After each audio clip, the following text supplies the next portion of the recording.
the Oddball guys made it about themselves yesterday. Like, it couldn't be about Jimmy Butler. It couldn't be about Miami. It couldn't be about the story. It had to be about Oddball. It had to be about how can Oddball trick a journalist? How can Oddball make a name for itself on basketball's big stage?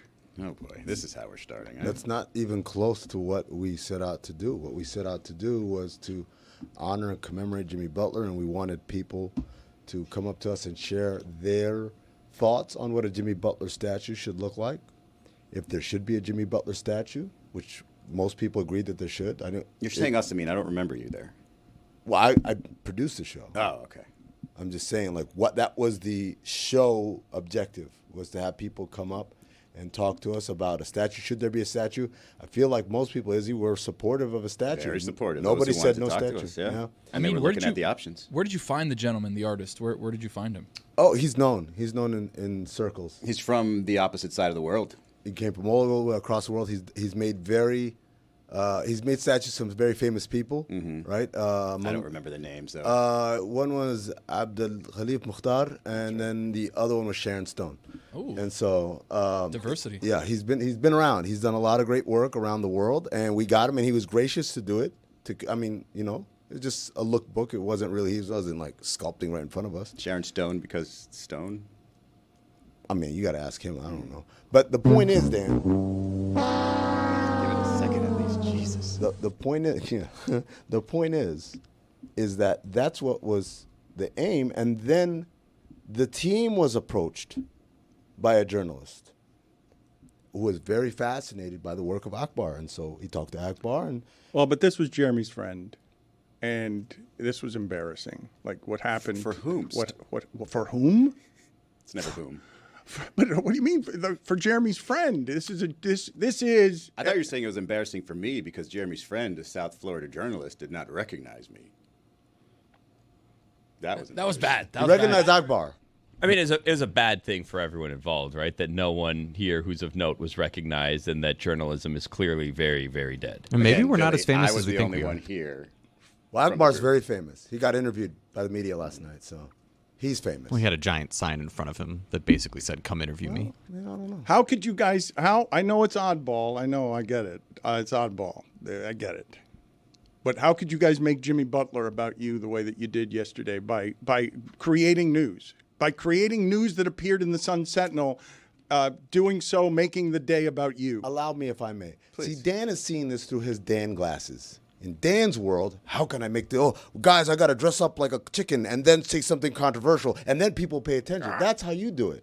The way we do it is we actually go out and try to do the show, and then accidentally, this is how it used to be, guys. Things would go. Remember Boom Goes to Dynamite? That guy didn't show up that night and say, I'm going to say Boom Goes to Dynamite, and then everyone on the internet is going to talk about me. He was just trying to do his job, but the way he did his job was so magnifique that it went viral. Now you got guys like Dan Le Batard clickbaiting, trying to go viral. Let me say something crazy now. I'm dressed like Pirates of the Caribbean. If it happens behind a paywall at the Sun Sentinel, did it happen? Wait, but you no, can it read wasn't. it for like 5 seconds before the paywall comes up, so you can get like a different graph each time.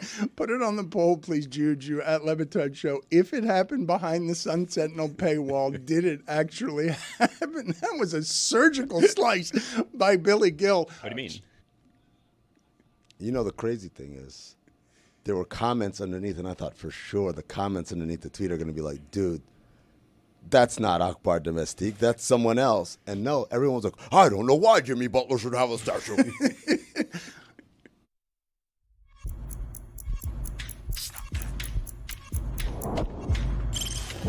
Stop that. Stop that. Stop that. I hear him chat to the noise. Move too quick, can't stop for the talking. I hear him chat with the walking. Just too sharp with the prize. White girls let it tell me I'm awesome. Yeah, hot like fire on the pan. If you wanna touch my please use caution. Cold like 0 degrees. I'm out the cage, gotta let out the beast. Revolutionary, gotta let out the streets. Locked in a cage, I'ma let out the sheets. We came for one man, forget my peace. You take the west, I'll take on the east. I'ma put him in the cage, never let out the. I hear him chat to the noise. Move too quick, can't stop for the talking. I hear him chat with the boys. Not so tough, but man's keep walking.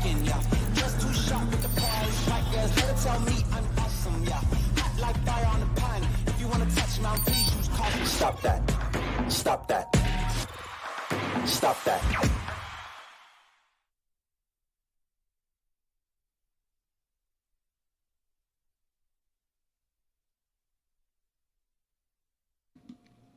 Does the audio not work? No. Okay. See if you guys can get the audio up there so that we can. Jessica, why does that delight you? You've got a little Billy in you on a Wild Willy Wednesday. Billy?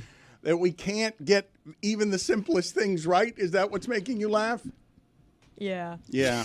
Okay. So sound is important in this medium, as you guys know. So if you're trying to set up a joke, you need to have sound with the video. We've been working hard on the video. So perfect. The sound is sort of a problem at the moment. Jimmy Butler last night.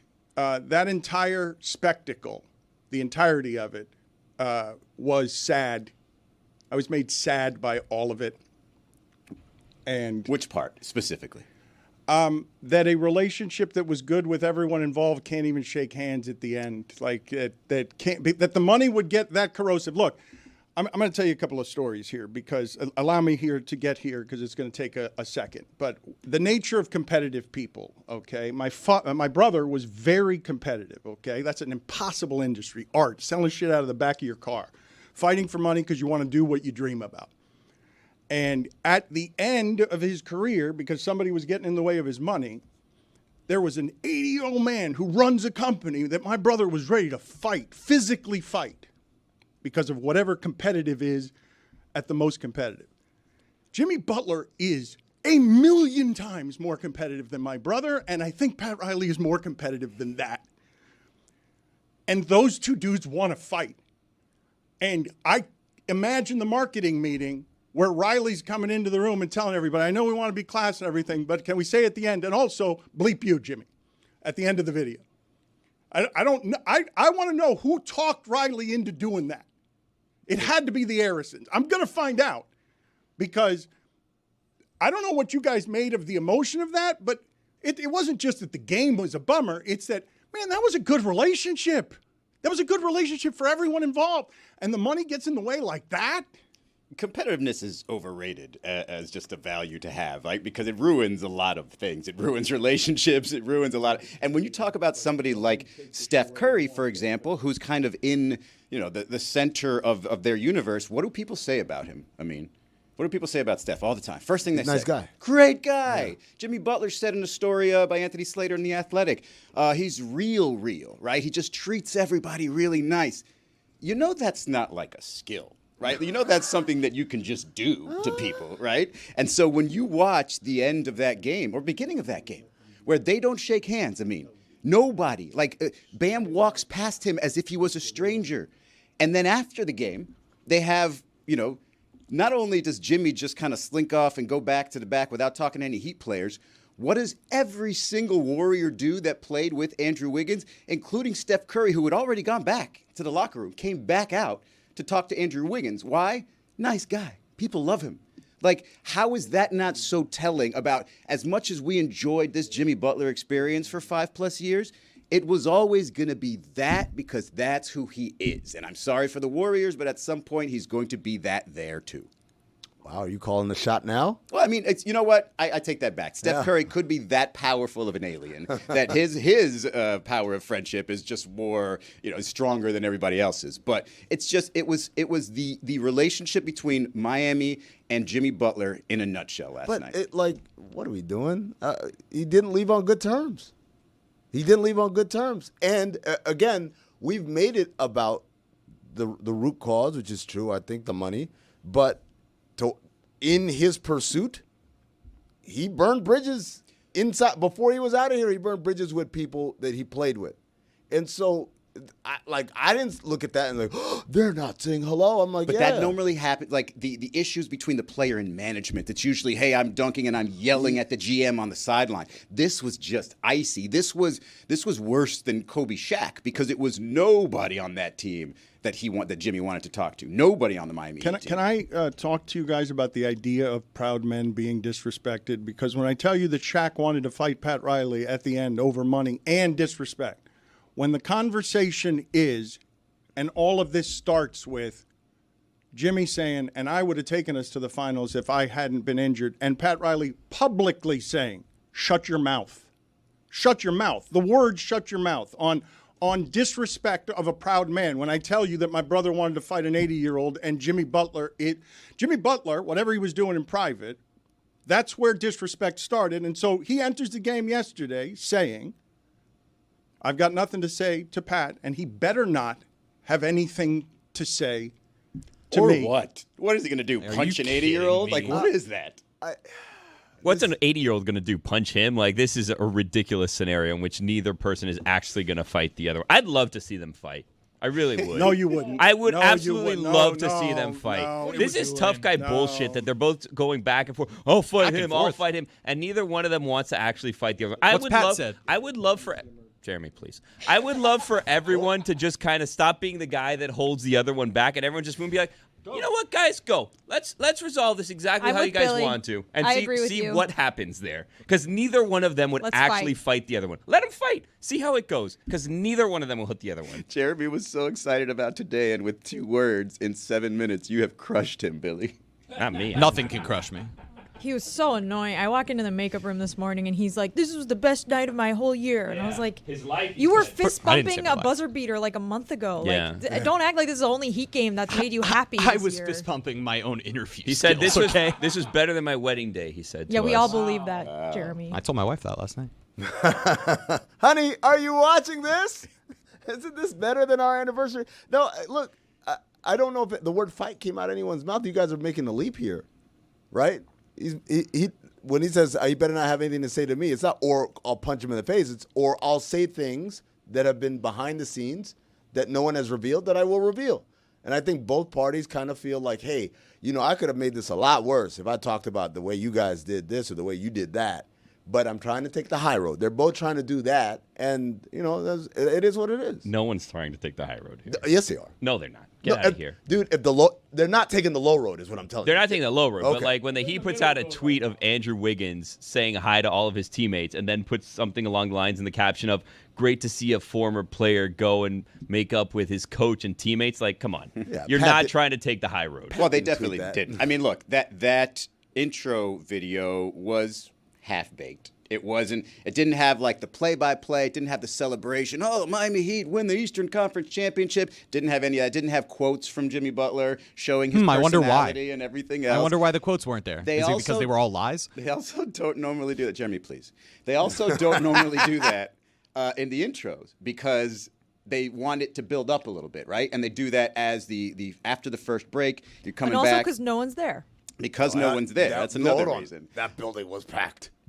Now, 40% of them were Normally Warriors no one's fans. there. There were a lot of Steph Curry jerseys. Can we Ton, talk about dude. that? Curry jerseys. Look, we thought the Warriors fans were going to be like, yeah, Jimmy Butler's going to. They're like, Jimmy who? No, Steph Curry. 90% And most of those them fans, speak English. yeah, 90% of the Steph Curry fans didn't speak English. This man is an international megastar. Jimmy Butler's just another teammate to them. It's still the Beatles. Dan, I get it. They're like the 7th seed or whatever they are in the West. They're still the Beatles. People still show up, and they show up early to watch that guy warm up. But I mean, come on. Like, if I told you in some incarnation of the future, there's going to be a bunch of human beings who are unbelievably athletic, but one is an actual wizard, floats around the court and does something that no one's ever been able to do.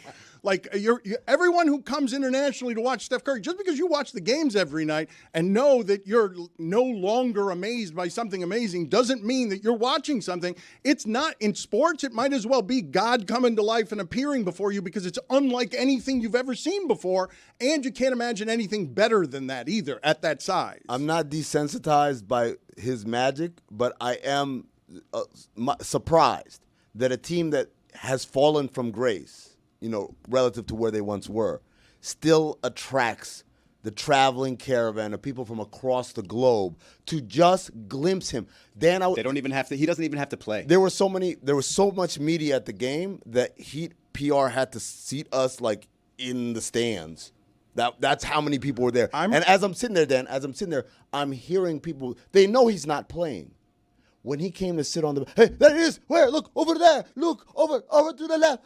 And like they were losing their mind at just glimpsing him sit down. I didn't recognize that nationality. Well, Other side of the world. Dan. Foreign. global. Global. International. It could be from anywhere. Do we have the oddball clip here of? And I just learned before the show that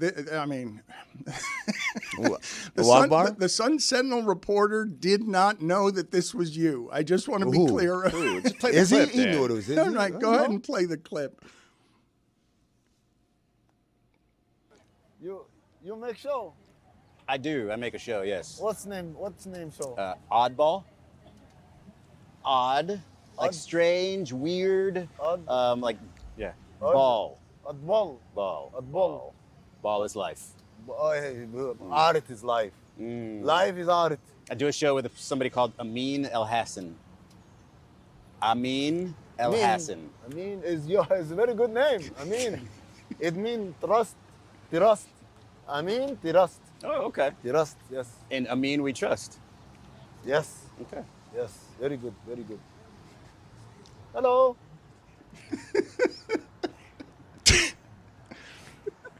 Hello. He's magical. Talk about Steph Curry being magical. Akbar is magical. Was that Borat?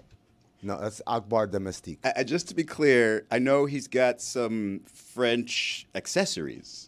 I don't believe he's not French. I don't believe not he's French. I asked him a million times. He's not French. Remember we had some guys from Congo. That's right. Approach him and Jonathan Kaminga's cousin. Jonathan Kaminga's cousin came up and tried to But say what's Jeremy, up. what happened to your friend? What happened to your friend from the Sun Sentinel? Well, it seems like he wrote an article about, according to Amin, a very real artist that was out there trying to get a Jimmy Butler statue created. And if that artist wasn't real, then it might have been a bit mean-spirited to go unrecognized and fool a journalist. Well, since Amin wasn't there, I'll explain what happened. Akbar and I were sitting there trying to get fans' votes on which Jimmy Butler statue pose we should pick, right? Because I told everybody, hey, things are going to ease off cool down between the Heat and Jimmy Butler, and they're going to put a statue up there. And so, what were the options again? They were Jimmy Butler was tired. So first of all, Akbar worked tirelessly on this. We should take a second to thank him for all of his work that he did pro bono, by the way. It doesn't until the statue actually gets made. He doesn't get paid. He made all that money from the Sharon Stone statue. Yes, exactly. Thank you, Akbar. Thank you, Akbar. Thank you, Akbar. So Mr. Domestique came up with 5 different options. Monsieur. Well, no, he's not French. Oh, my bad. Let's be clear, Jess. I just said that. Yikes. It's okay. He's from Kazakhstan. No, he's not. He's It's not from confusing. Canada. It was What's as confusing? we said. Wow, you guys are so jingoistic and nationalist. Where are you from, boy? Where do you come from? What country? Is that Dan? That's what all of you sound Wow. like. Demanding to know his national Was there origin. an ifin in there? Do you want to see his papers too? How about that? Hey, Akbar, show us your papers, your passport. We want to see. Hey, what's your visa say, boy? Huh? You want to go eyes up in here? Classic Dan. That would I never. mean, it seems like maybe the guy that interviewed Akbar should have asked these questions to confirm he was a real person. That's usually what editors do when you do an interview with a random person on the street. And now I'm kind of like, I feel bad for this guy. He got fooled at the same time. Someone probably should have caught it. Someone should have Googled, is Akbar Domestique a real person? Well, I'll tell you what. Before they publish the story. Google Jimmy Butler statue. Let me know what the number one the result is. It's Akbar Akbar Domestique. Domestique. Spoiler alert. Number 1 on Google, baby. Okay. It's really hard to do this whole bit now because, like, half of us are. You're right. I'm sorry. I'm confused. Like, when we started the show, it's like. Oddball, Monday through we want to talk Thursdays. about this thing that happened, but now we're like, this thing never actually happened because this was a real thing. And Yeah, I'm. did somebody I'm get fooled or lost. not get fooled? I'm lost in space right now. Well, this is what happens with Oddball and when you start a show with no audio. Like, this is part of what it is that happens when you're trying to communicate with people and Just don't know. like the Miami Heat But did last night. Oddball is odd. And if you want to explain to the audience what it is that you guys were doing yesterday and what you did to a journalist with a clip that would show us what happened to that journalist, that would probably be the correct way to do this. But they're odd. Well, I would say, first of all, watch Oddball to get the full segment. Number 2. Not now, though. A little now. later. It's not out yet. I know, Number but, two, but number our two. audience would like to understand what happened here. What And happened some was- of it's confusing. It's not confusing. Like, I'll explain it. Trust me when I tell you. Trust me when I tell you. Let me give you the clip notes. No, trust me when I tell you. Well, I mean can him. explain It's it or confusing. I can explain it or not, right? Like, explain real quick. We wanted to get a Jimmy Butler statue commissioned. We had the artist out there. His name's Akbar Domestique. He sat out there with Izzy. Izzy was soliciting people to come give us their opinion which one was the best of the designs. One of the people who came up to us unsolicited was a reporter. We did not know from which outlet. He said, I'm a reporter. I identified himself as media. So Akbar granted an interview. He never does this, by the way. So it was a Never real does this. artist then. Akbar Domestique, yeah. I don't know. Jessica thinks it's a bit. Thank you for explaining it. It's not a bit. There you go. I don't understand if this, why did this reporter not see a camera crew around you Well, guys not with only- microphones on you? Not and only not did he see a camera ask crew questions. around, I had a microphone in the reporter's face. It was reporter inception. And he still didn't know what was going on. And so, next thing you know, there's a story in the Sun Sentinel. But it's a real story. It's a real I'll story. move on. So then we're Butler fine, statue. right? The journalist did his job. But this is the problem with the real story. Like Jeremy's friend is the journalist who wrote this. Who did a great job, Congratulations. apparently, writing about this real artist. Is this a Question real mark? journalist? Or It's a real journalist, Oh. and it might be fake news, but it's a real journalist. Do they put out like a retraction or like a comment on this? Like, hey, we were duped. Well, why would they have to do that? Apparently, Akbar Domestique is a real person. There it is. Right, Amin? There's the lead is, does Jimmy Butler deserve a statue outside the Kaseya Center? Most Heat fans would likely say no, considering why the star 5.5-year Miami tenure ended. But Akbar Domestique, an artist from Khartoum, Sudan, so that's where he's from, says yes, and he set up a tent outside the arena before Butler's return to Miami with the Golden State Warriors on Tuesday to advocate for the cause. Quote, Jimmy Butler, great Miami Heat player. He wins very much. He great things for the You organization. don't have to do it in his voice. Well, I That's just a little didn't. weird. I just read. Okay. I read in my. By the voice. way, great reporting. Now we know where he's from. See, we should give this reporter some not standing great. ovation, maybe? Not great reporting. Not. Great reporting overall. Got to the bottom of something. Well, I'm glad that Jessica is protecting journalism here. I genuinely am. I'm not. I'm not. I think people listening probably are just so confused right now. Yeah, this is incredibly because confusing. I'm confused. Is it right confusing? now. How about this? Let's do Q&A. We'll answer. We're the oddball representatives here. We'll answer any questions. Q&A, Tony. We're opening up the press conference. Cues? Any cues? Yeah. How did the guy not know that there was a guy with a fake mustache and a beret in front of the stadium? Well, the beret is a sartorial decision. I think a lot of people around the world will look at that and say that's a snazzy hat. Particularly the color scheme, red for Miami Heat red. Yes, brilliant. Pretty And the nice. scarf, too. The scarf is matching. Little hints of black there as well, but mostly red as well. Also heat colors. Also how about, heat colors. How about the fake mustache? Well, the mustache is a little gaudy, but some people like to put in a little bit more product, a little bit more extra. I'm sorry. comb it There out. are people every day that I see with fake eyelashes. So what's wrong with a little bit of an extra Yeah, but fake enhancement mustache, of your there's more hair to the mustache than there is the eyebrow. Plus, I saw a little bit of the glue, I think, on the backside. Well, look, Nah, first of it was all, just- shout out to my guy from White Lotus. Women have full frontal nudes all the time, and nobody cares. But when a guy does it, all of a sudden there's all sorts of questions. Stone. You saw he walked that back, right? He's like, I shouldn't have said that. Well- That's my bad. I'm sure Akbar will walk it back one day too. Any other questions? So the journalist, Same I'm guy, forgetting okay. his name, by the way. Jeremy, Respect to him. Joey. What's his name? It's still confusing. The journalist's name? Barry? Was it Barry? I don't know. It's in Barry. Jeremy, your friend's name is what? His name is Adam. Adam, okay. Adam. Okay. So Adam got very close to Akbar. Yes, he was. Did he not look at his lookbook, right? As close. Yep. Yeah, showed the lookbook as close to me and Dan right now. I have a question. Amin, are you embarrassed that no one recognized you, considering that just looks like you but has sunglasses and a beret? Was Amin there? I was in the vicinity. I mean, how See, are we Jessica, supposed to no, do this Jess- show, no, Dan? No, but that's Billy right there. That's what a wild Billy Wednesday is. do you mean? You were trying. Yeah, what do you mean? What do I mean? See, I was trying to get to the bottom of this, and we're pretending this artist really exists. I cannot Billy, believe Billy, this is what we're too. doing and not talking about Jessica. Jimmy Butler And not showing up Jessica. for that game. Billy, Jessica, thank you. Jessica, that was Billy simply doing the show for just you there. He wasn't doing it for anyone else there. No, he's doing this for the millions of people sitting at home right now that are like, what the hell Yeah, so, are they talking about? So check out Talk about Oddball. Domestique. Check out Oddball. It's a bit of a mystery, and that's the reason that you should listen to it. I'm guessing, though, that many people would like to hear your serious basketball analysis on a dumb night that did not live up to anything, but allowed us to do the thing that we love to do more than anything in sports, which is just gossip about whether people like each other or not. Didn't live up to anything. And how much do they dislike each other, and how much disrespect was there? And what's wrong with that? I mean, what do we do? What do we watch all day on TV? Is just that drama. And I think after 5.5 years of them being together, to go from even the fake platitudes and the fake niceness and just, hey, that's my teammates, those are my boys, to just absolute nothing, like that has to be a falling off, like one of the worst you've ever seen in the NBA. Like I even like Kobe Shaq wasn't even.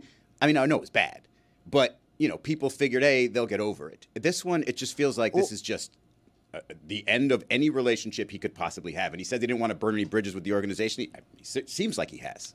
I think so. We keep bringing up Kobe Shaq. I know we have to consider the source, but according to Shaq, it was all marketing. Like Shaq, took something that was real and inflated it for the sake of theatrics. Shaq is a master of this, of going in there and taking something and making it way larger than it really is, just out of sheer entertainment of himself. Man, I think that's some revisionist history from a guy who's in the tank for Shaq. Like Shaq was on the Shaq. Wow. Hold on. The big fella.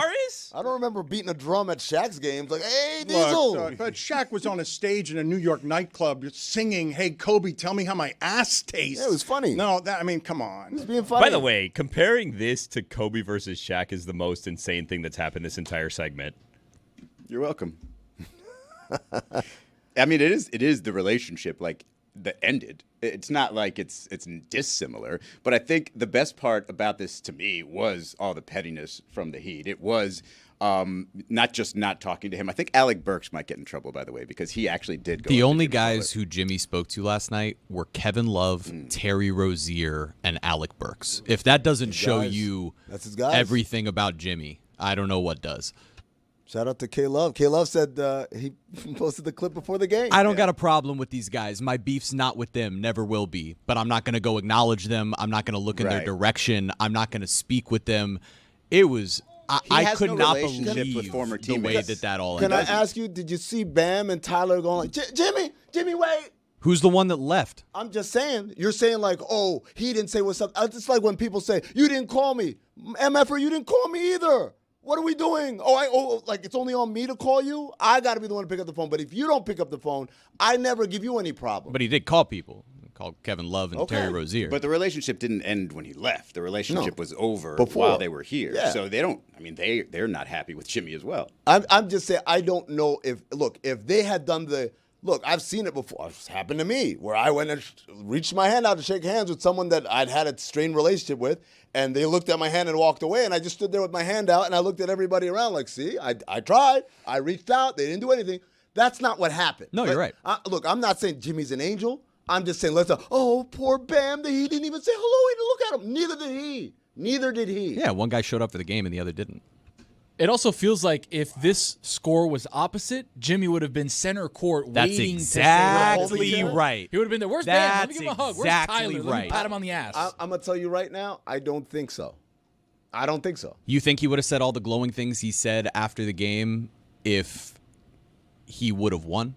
He had to get his butt kicked by the team to be able to go say anything nice. Look, man, there are some guys when the lights are on national TV that show up for big games, and other guys don't, and Jimmy's just not one of those guys. He just doesn't show up when the lights are on. This is fake, right? This is acting? He's wearing glasses. I mean, come on. You need a mustache? We get Akbar in here. Should we get Akbar? Is this where we're at? Can we call in terms of should we Heat call culture? Akbar? Like we're celebrating getting to 10 games under 500. Like this is where we're at gloating. I'm ashamed. I'm ashamed of it's my a fellow fun night. Heat fans, to be honest. You know what I'll say? I will say, and this will be the most embarrassing thing that I say. I was so proud watching Heat fans last night know to boo every time Jimmy touched the ball, because before the game I was talking to other people in the media and saying the most passionate of fan bases would know, right? It's cheers and boos during the intro, and then every time that guy touches the ball, you boo him. That's what happens, right? And I honestly did not expect it. I didn't expect it from the crowd. And then it happened. There was a guy heckling him, and he got a 5-second violation. You couldn't have drawn that night up better Jessica, in a lab you speak, for the worst of people like me. You speak for all of us, Jessica. I can't speak. It's embarrassing. I know it's embarrassing. I don't care. Well, that's okay, and I understand that you don't care. But I legitimately left yesterday's show thinking to myself, and not knowing the answer because the Heat were coming off of a 10-game losing streak. I wanted to ask you guys, like, which is harder to do in that league, winning 10 straight or losing 10 straight? I promise you losing 10 straight ain't that hard. Well, I mean, Cleveland's won 10 straight 3 times, like 10 straight losses for the Heat. It's confusing to me where we've lived for 15 years that makes everyone crazy around here and makes Jessica put her head in her hands when Jeremy does what Heat fans do. It was just fun watching Jimmy stand in the corner during a regular season game and it not affecting the Heat in a negative way. Okay, and so Heat homer Jeremy has this to say about Miami fans. It was great for them to be knowledgeable enough to know to boo Jimmy every time he touched the ball. And then there's Steve Kerr saying this of Miami fans. I didn't know what was going on pregame because there was a video with no sound. So I was wondering what was happening. Miami is it's a great place to live, and so people don't ever seem too amped up around here. They're living a good life, so it really wasn't that rabid of an environment. It was typical Miami. So, I mean, hold on. I mean, respectfully to Steve Kerr. He does a great job. He has no idea what he's talking about. Yeah, that's cute. Nobody in Miami's amped up. Wow. Brother, have you been to like Ayahuasca during traffic, during prime time, 5 o'clock rush hour? Please. That was the strangest part of the whole night because as the beginning of this show had no sound, as soon as you're supposed to hit the music, they played this one part, and it was like, I think it's this part of Eminem, right, where he's just like, it's the return of, just kidding. Yeah. And I was like, wait a second, that seems like a shot at Jimmy Butler. But it was like the Vice jersey thing, right? So that was the beginning of that one, and then the music just didn't play. The video was playing, but no music. There was a popping sound that happened, Yes. and I thought, they got fireworks, but then there was no firework, and then the intro video plays exactly like how we started the show today. I would say that we were doing meta stuff, and I'm not blaming the video department. I'm saying the video department was Johnny on the spot. It was a tribute. Because they played the intro video to complete silence, and it took like a strong 5 or 6 seconds before like the game ops people were like, start a chant or something. People started said, saying, let's go Heat. And then that like it died. It couldn't. I was like, wow, if they can carry this throughout the entire video, that'll be an insane environment. It didn't. TNT will love it. And then like three goes at the let's go Heat. Let's go Heat. It was a feeling of, Jimmy Butler's gone and everything goes to shit. The energy was so weird to start yesterday's game because you had like the mixed cheers and boos right during the intro video. Then you have the Heat's intro video where the sound goes out and the speakers go out. Then a minute into the game, Draymond Green is hurt and laying on the ground and you're wondering what's going to happen. Then not 2 minutes later, Jimmy Butler himself has a 5-second violation where there's a fan behind him yelling, "You're a bum." Then Andrew Wiggins immediately gets an 8-second violation after that. Then there's a backcourt violation. Then there's back-to-back 24-second violations by the Warriors. It was like, and that was all in the first 8 minutes of the game. Yeah. It was one of the strangest starts to a basketball game, including Jimmy Butler having 2 points at the half. I'd like to explain for 1 second. Everyone's like, it was mixed cheers and boos. At first, I was like, wow, so there are a lot of Heat fans that are still happy about Jimmy. Then I realized, oh, no. That's just the Warriors fans because right. 40% of the building had Steph Curry jerseys on. That's the thing that I think people are missing. You guys are thinking the Miami crowd was split. No, they weren't. No. It was just a bunch of Warriors fans. I'm surprised that you're surprised by this. So last night, the Golden State starters, did they have 10 points by the half? The 5 of them? The starters. Oh, it was insane. No. I mean, their starting lineup got dominated, and Jimmy was basically taken out of the game from the jump. Like, Bam Adebayo shut him down last night. I would say he just did. I would say that Jimmy did. Like, I've seen people who are trying to force the issue. I got to prove a point tonight. He did the opposite. Yeah, he didn't show up. He seemed very passive. Okay, he didn't show up. Very passive. Okay, but can we just examine? Look, I don't want to talk about this any more than Jessica does anymore. Wait, hold on. But no, time out. Let me stop you there. You and Jessica. I'm sorry. What the hell did you guys think today's show was about to be about? Golf? Thank you. Tennis. been Spoiler what- Wednesday. Thank you. You're not here every week. This is what every show has been about for years. This is touche. literally This is the it. last Touche. day that Today. we could do. It's literally Pete the and last Jimmy. one. And it This won't is be. it. And it won't be. No, No, it it will won't be. be. It will not be. This be. is it. And They're not Dan going to face saying- each other in the Dan finals. saying, I don't want to talk about this is the funniest thing that has ever been uttered on the show. Yesterday, also, by the way, we were talking about should the Heat be tanking for the lottery. They should, So, by the like, way. now They the still should. question is, you had your NBA Finals Butler. today. Making sure Or they're la- not tanking. Maybe he tanked the game. Meta. You know what? Maybe that is what happened. Is Jimmy didn't want them to get a higher pick. But we were talking about Chess. yesterday, should the Heat tank for the lottery? So now that the Heat won their championship last night, the Jimmy Butler revenge game, are we now back to tanking with this Heat team? Sagging for a flagging? Is I that how it don't know goes? if it's a serious conversation, but look at the standings. There's just no chance. Pooper for Cooper? Like, they're stuck in this play in purgatory. They can't. I don't even think they can move into 7 and 8. They're just in that 9-10 land right now. Bailing for Bailey? You know what? I'll let you guys have today if you can promise me you will not say the name. This is for Jeremy and Dan. You will not say the name Jimmy Butler for the rest of the NBA season. Can you do that, Dan? I got to figure out what I got to trade Jessica for that. Oh, that's Like, a good there's boy. gotta Look be- at- I- there's I mean, got the Warriors are gonna gonna be be a relevant. negotiation. I'm not Yeah. going to just Just I'm to not say a gonna talk week. basketball. Just say a week. A week is going to be hard enough. Like a week. I You're will, a bad negotiator. I will figure out what it is. Let me think about it. I want it to be a thread throughout the show, and at the end, we will make a bet on whatever it is that is, so that don't let me forget. I want to have stakes on this because I also want stakes on yesterday's bet where there was an oral commitment there. Billy said for a raise he'd have another kid, so we've got a deal. There was- Get on that. Get on that. He might have last night. I don't know. Hey.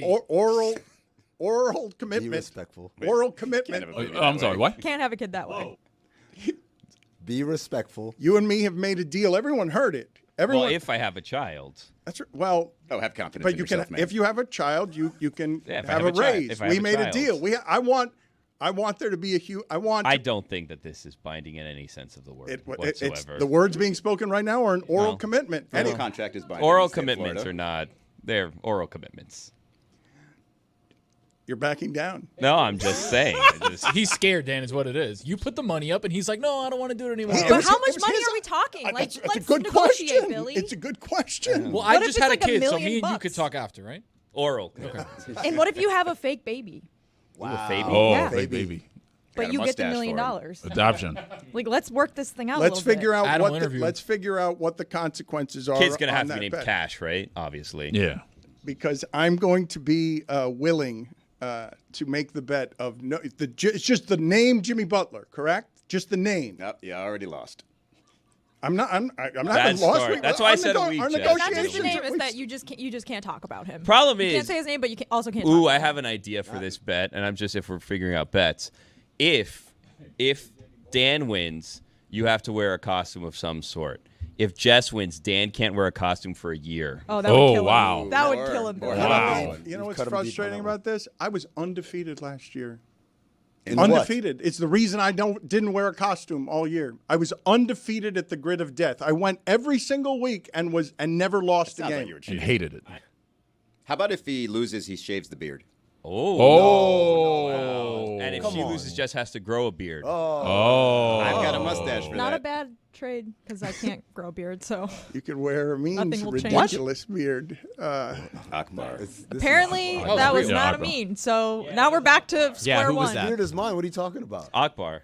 Well, the way the show should have started, I saw in preview the clip of Jeremy's friend being fooled by Akbar, and I just am curious where we are with journalism because Jessica asked, where are the editors here? And the answer to your question, Jessica, is WPLG in Miami closes down with ABC after 80 years and has to go totally local, is there are no editors anymore. We can't pay anybody anymore, so Greg Cody has to write his own headlines on his own stories because the editors are being all chewed up and bad things are getting into newspapers. And hey, I thought Akbar was quoted warmly and accurately.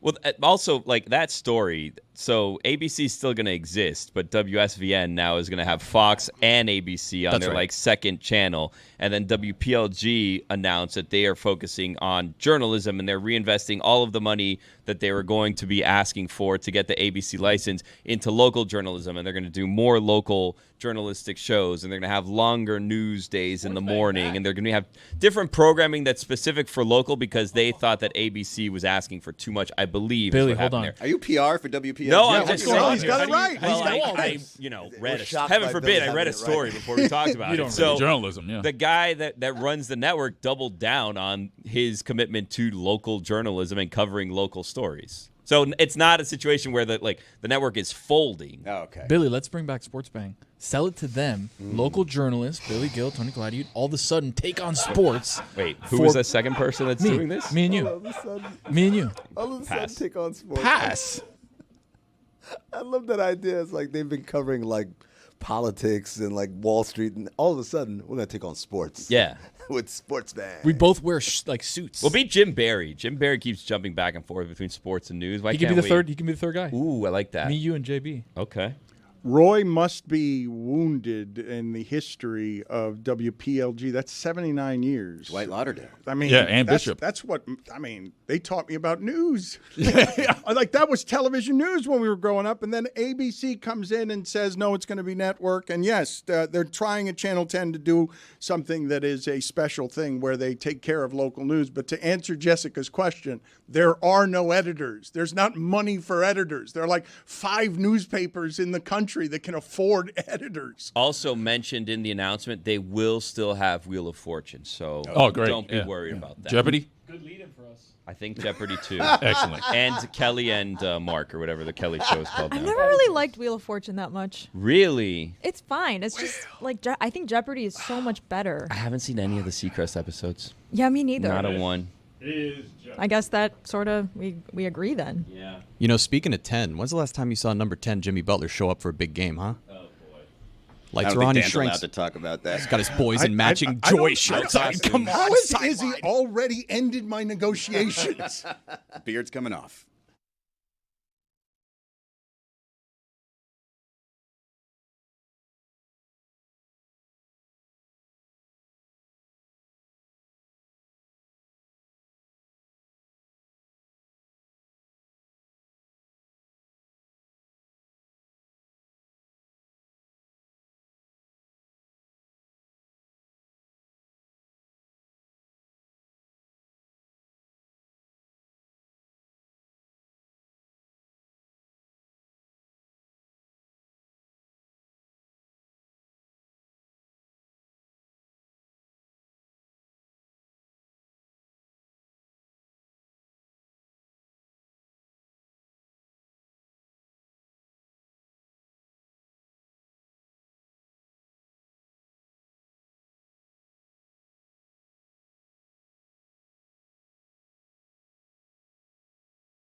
Aliens real? With Jeremy Corbell, host of Weaponize. Now, this guy's making sense so far, but I just want to know, I'm a little skeptical when it comes to this stuff, so I'm going to let you guys know at the end of this where this guy falls on my kook meter. I just want to throw that out there. I don't want to be disrespectful. My name's Chris. Chris, hold on. Let me ask you something. Extraordinary evidence requires what? Extraordinary claims require extraordinary evidence, right? You're one of those guys. That's right. Okay, cool. So I believe that extraordinary claims, that they require evidence. I think it's extraordinary that people don't know the evidence. So it's not your fault. Skepticism is good. I am more skeptical than you know. We've never met, Chris. But here's the deal, brother. If you are not caught up, that's not my fault. That's yours. Meter's let's get moving. you caught up. Let's get you caught up right now. He's calling you ignorant, and No, not at all. What I'm saying is that Calling this you a is kook. the stigma is so vast. It's in our military. The stigma is what causes lack of information. We are in a data-rich environment when it comes to UFOs, but the public, the general person, taking their kids to school, paying their bills, it's a data-poor environment, and it doesn't need to be that way. So let's get there, Chris. You're in a pink room with a safe and a typewriter. I am. Pink is my favorite color. You Yeah. busted me, and I don't know what you're talking about the safe. Is there an alien in that safe? Or What, an Can't alien? confirm nor deny what's in the safe. Sorry. What is the evidence? What evidence do we have? Okay, so it depends what you're talking about. Like, on what level do you want evidence? I've released military filmed, Pentagon confirmed, UFO designated footage. I mean, you're talking about craft that do things that we can't do. I'll give you one example, because if you want evidence, how long a show we got? Very simple. Commander David Fravor off the west coast of California in 2004, he engaged an object, a craft of unknown origin. He was tasked and sent out there on a training mission. When he went out there, he observed, but not only that, Commander Chad Underwood filmed what we now know as the Tic Tac UFO. This object had abilities far beyond thousands of years of what we're supposed to have right now in the US. We know it was not US. We know it was not China. We know it was not Russia.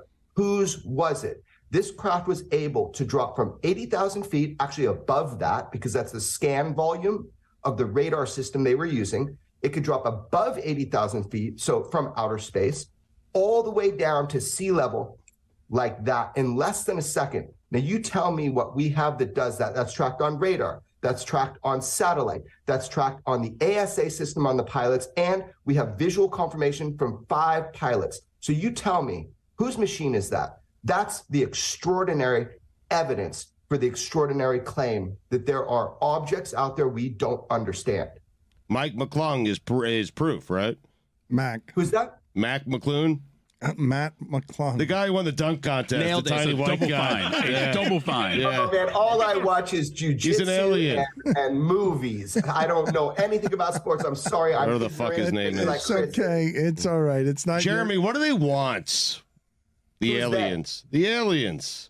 Okay, but you're making an assumption now. So what do you call an alien? Something that is unknown to you, you say is alien to you. If you're talking about beings from another planet, you're making a leap in logic, which I don't know yet if that's true. Although I do suspect by the types of propulsion systems that are documented from our military that they do come from somewhere else. So they will be alien to you. They will be alien to me. But I don't know exactly what that means. What do they want? That was your question.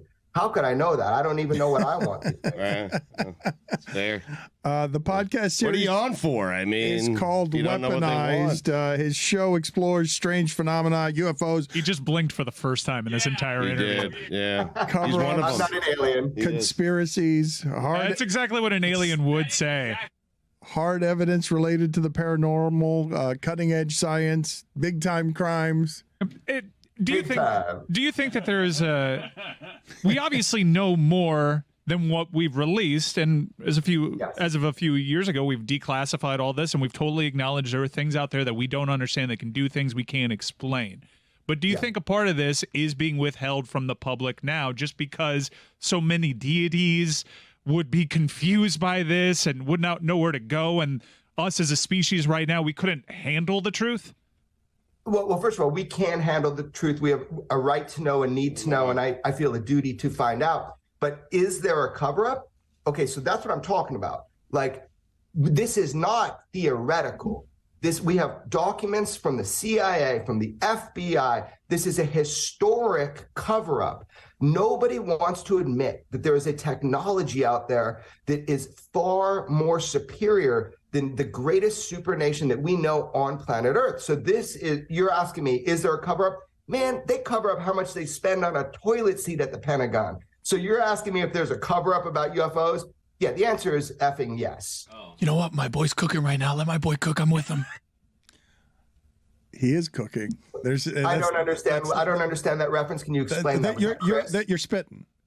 That's me. It's Tony. That was Tony. That's a fine. Yeah, sorry. It's okay. So it's a I don't different know that reference or what it I'm means. saying I'm with you, brother. think That you're cooking right now with let's gas. go. Yeah, You're cooking with he gas says right that he's now. with you. Right. That you're preaching. You're not a kook. Yes. Yeah, he lost his voice. Pardon him. He has a Cuban voice box, and it was really dry in Salt Lake City. Yeah. Is that Dan?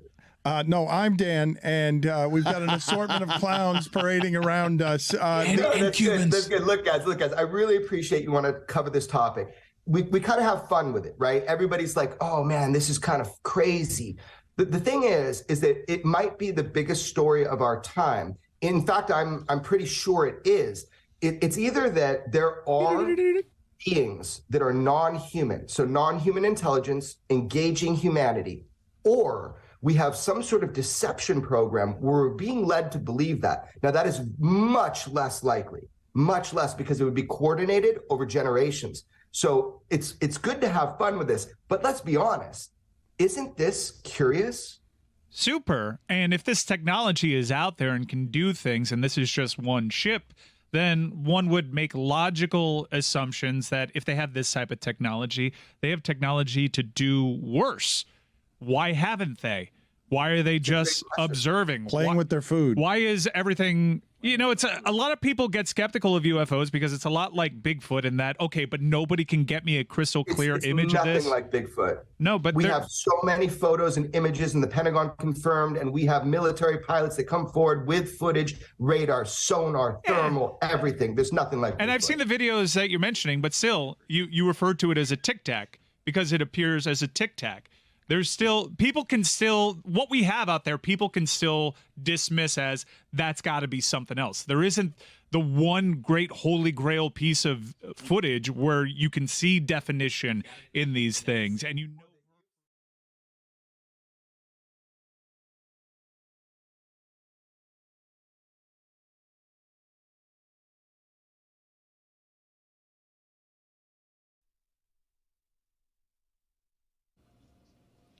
I'm sure David Sampson has a lot of opinions about what he would have done or not done as part of a tribute to a player that soon I will not be able to name because, Jessica, I'm going to make this bet with you before the end of the show. The stakes will be, and I will agree to the terms, I will not talk about this anymore, no matter who brings it up or how they bring it up.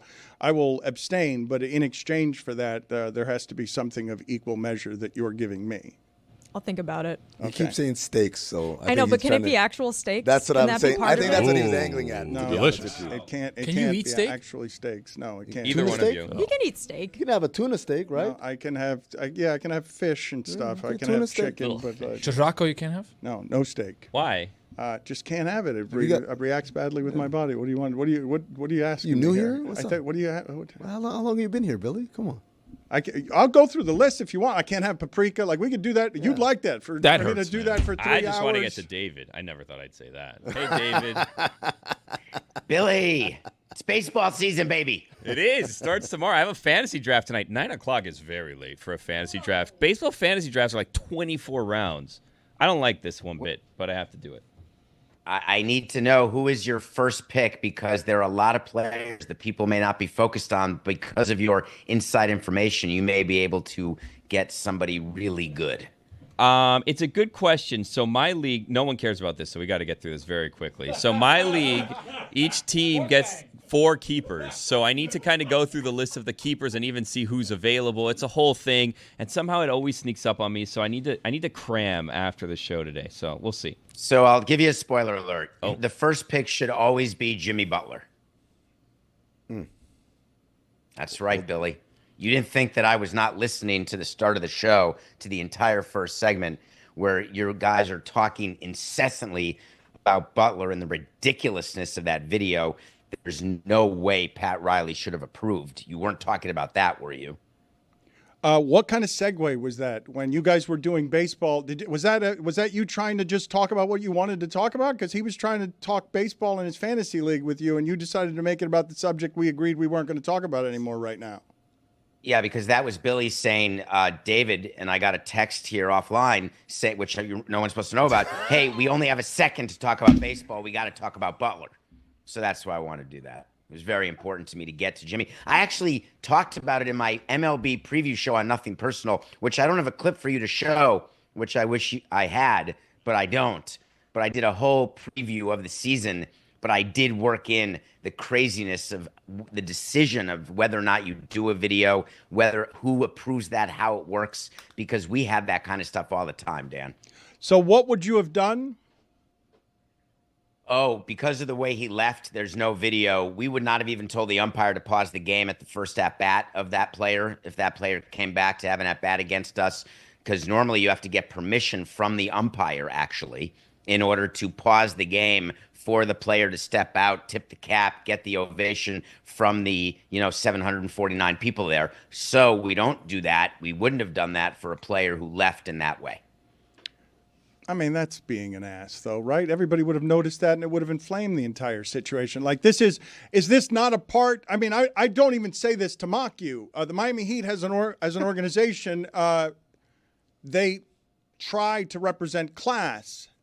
I don't know that that's something that you guys were. I resent the implication, Dan. That listen, we did not honor Bobby Cox because Bobby Cox said things that were against our organization.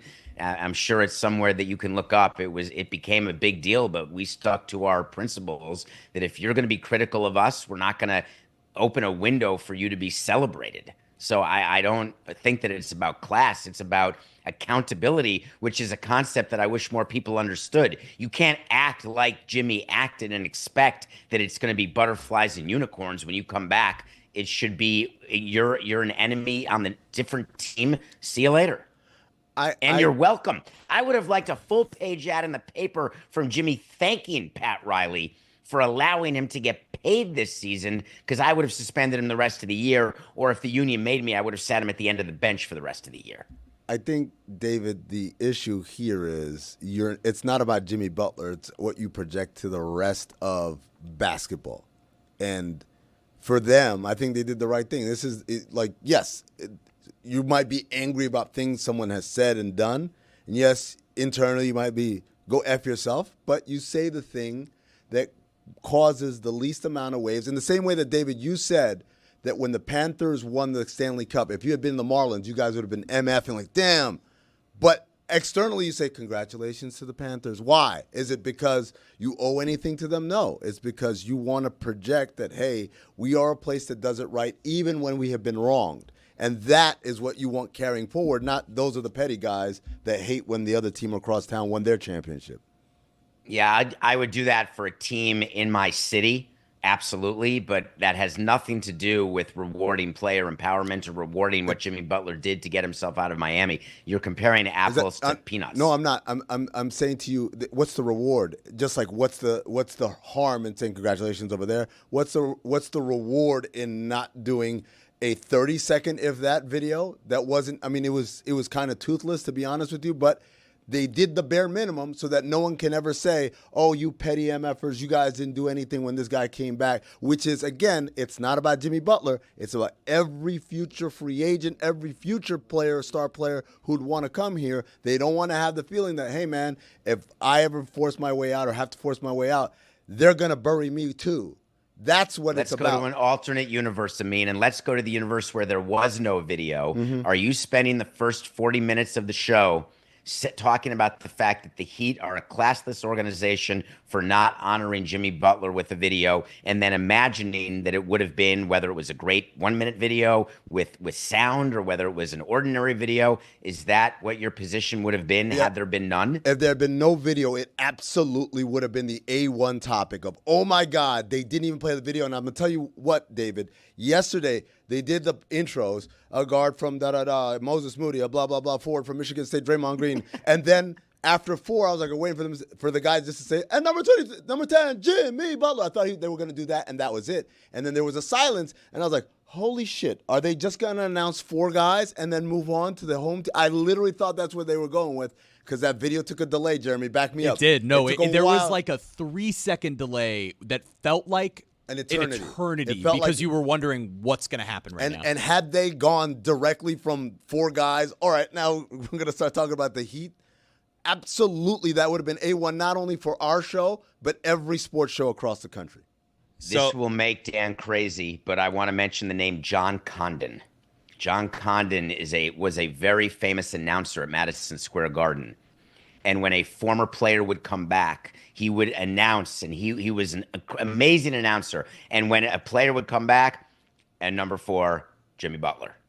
And it would just be in sort of a matter of fact, get the job done. You've got to announce the starting David, lineup. I'm going to tell you right now, I know John Condon. You, sir, are no John Condon fan. Because when Patrick Ewing came back as a Seattle Sonic, they announced, and number 33, Patrick Ewing. He did that. Because it was, hold on. Are you comparing Patrick Ewing? He did not talk his way out of New York. That was what New York chose. The hell he didn't. That's the reason why they traded him. David, this is my wheelhouse now. This is my wheelhouse. Patrick Ewing was like, pay me $1 gajillion. The Knicks were like, you're 100 years old and you just broke your wrist and you tore your Achilles and did all these things. We don't want to do that. So then he said, well, then trade me. And then he ends up getting traded to Seattle in a 3-way deal that sends Glenn Rice from the Lakers to the Knicks. It was one of the worst trades in the history of the Knicks. The fact that they took back assets for that when they just could have let him go. He just didn't want to be let go, so the Knicks moved him. But without debating Patrick Ewing, we're talking about how the Knicks handled his return. He did not leave in a blaze of hatred and rancor when it came to his relationship with the public and with the Knicks the way Jimmy did. Jimmy had been suspended, I can't remember, is it twice or 3 times during the course of this season alone? Yes, it was not like that with Patrick. But that was a Miami Heat decision, right?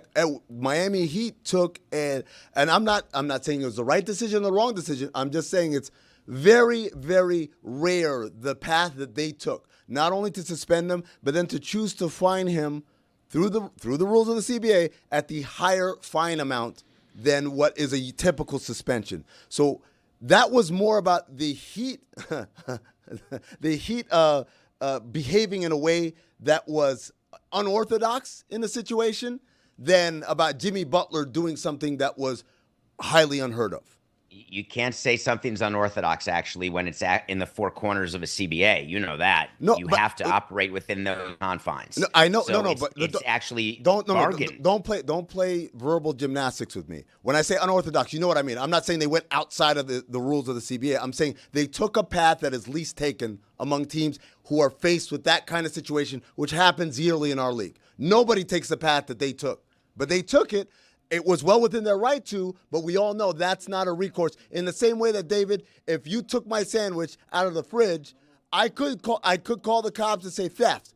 And it would be within my right to say this guy stole my lunch, even though it had my name on it, even though we know that most people are just grown up enough to handle it without turning it into a 911 call.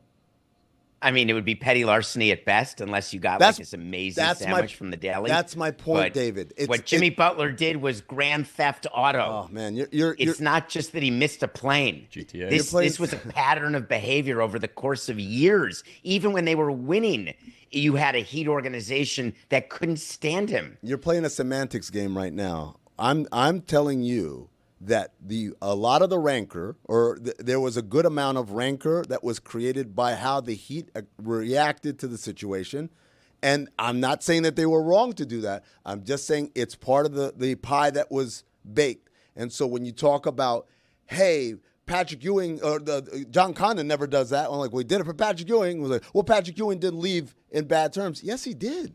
It wasn't cuddly. It was like, guys, it was great. Hey, we got you too, Patrick. Have fun. It wasn't like that. Both sides were kind of hurt because the Knicks wanted him to retire Nick, and he was like, I want to get paid. And he ended up leaving as a result. And so, but yet, when he came back, they did not say, F that guy. Who the hell does he think he is that he should get paid? You know what? Just say his name regular, John. He didn't do that. Because it doesn't take much to just do the thing so everyone gives a nice golf clap. And then if you want to boo every time he touches it after that, you're well within your right. No one booed Patrick Ewing when he touched the ball. As a member of any team, he was celebrated every single time. It's just a bad example. I do know there are players that we could have mentioned. You could have mentioned a Latrell Sprewell as an example, but Patrick Ewing to me was just a bad example. We seem to have dueling wheelhouses here, and I'd like to get to the bottom of it. I'd like to see who's got the better wheelhouse here between Amin and David Sampson. And even though it's not the most current thing to talk about today, who's got it right when it came to Patrick Ewing? Is it Amin, who knows his basketball history, or is it David Sampson, who was a heckler at one time, who would sit in the stands and legitimately heckle Knicks basketball team? And they booed Patrick Ewing while he was a Knick, by the way. So I would never heckle the Knicks. That's incorrect, actually. I would only heckle the road teams because I was lucky enough to sit 2 rows behind the owners of every team that came into the Garden, and it was about 20 feet from the visitors' bench. So Charles Barkley's given me the finger and threatened to fight me, and it was a whole part of my life. It was a Robin, oh God, I'm having a moment on live TV. Robin I was going to say Robin Thicker with an F. Thicker. You know why I knew that? Because it's my wheelhouse. I think he's going to out-wheelhouse you here. He got him there. I think he's going to out-wheelhouse you here. Samson, I think you've met your match here. Like, whatever you think you know here, you don't know. This is hallowed ground right here. Like, you want to talk about the World Cup or something else? Like, the cricket? Well, okay, I'll concede. I'll capitulate. 80s and 90s NBA, that's my wheelhouse. That's before I was ever in the sports business. I was so deep into the NBA that I can talk about Larry Demick all night long, Lionel Richie. Please don't. Toby Please Knight. don't. I can do whatever you want, no. but you don't accuse me of not having an NBA wheelhouse. What I'm accusing both of you of here, because it feels like you guys are misremembering a whole lot of things. The money got in Patrick Ewing's way as well. The endings on these things they're hardly ever what you want them to be. Like it is so very hard to break up with an aging superstar. Dan, you know what this is like? This is like the Seinfeld episode where he had the perfect breakup and no one believed him. Like, what? No, that doesn't happen. Like, no, we really both looked at each other. We're just friends. Yeah, we're just friends. Like, This is nothing like a Seinfeld episode. Isn't it? It actually is. Is it? This episode, at least. Boom, ba-dum, bum, bum. Guys, notice that a record number of college players entered a transfer portal yesterday? Entered what? The what?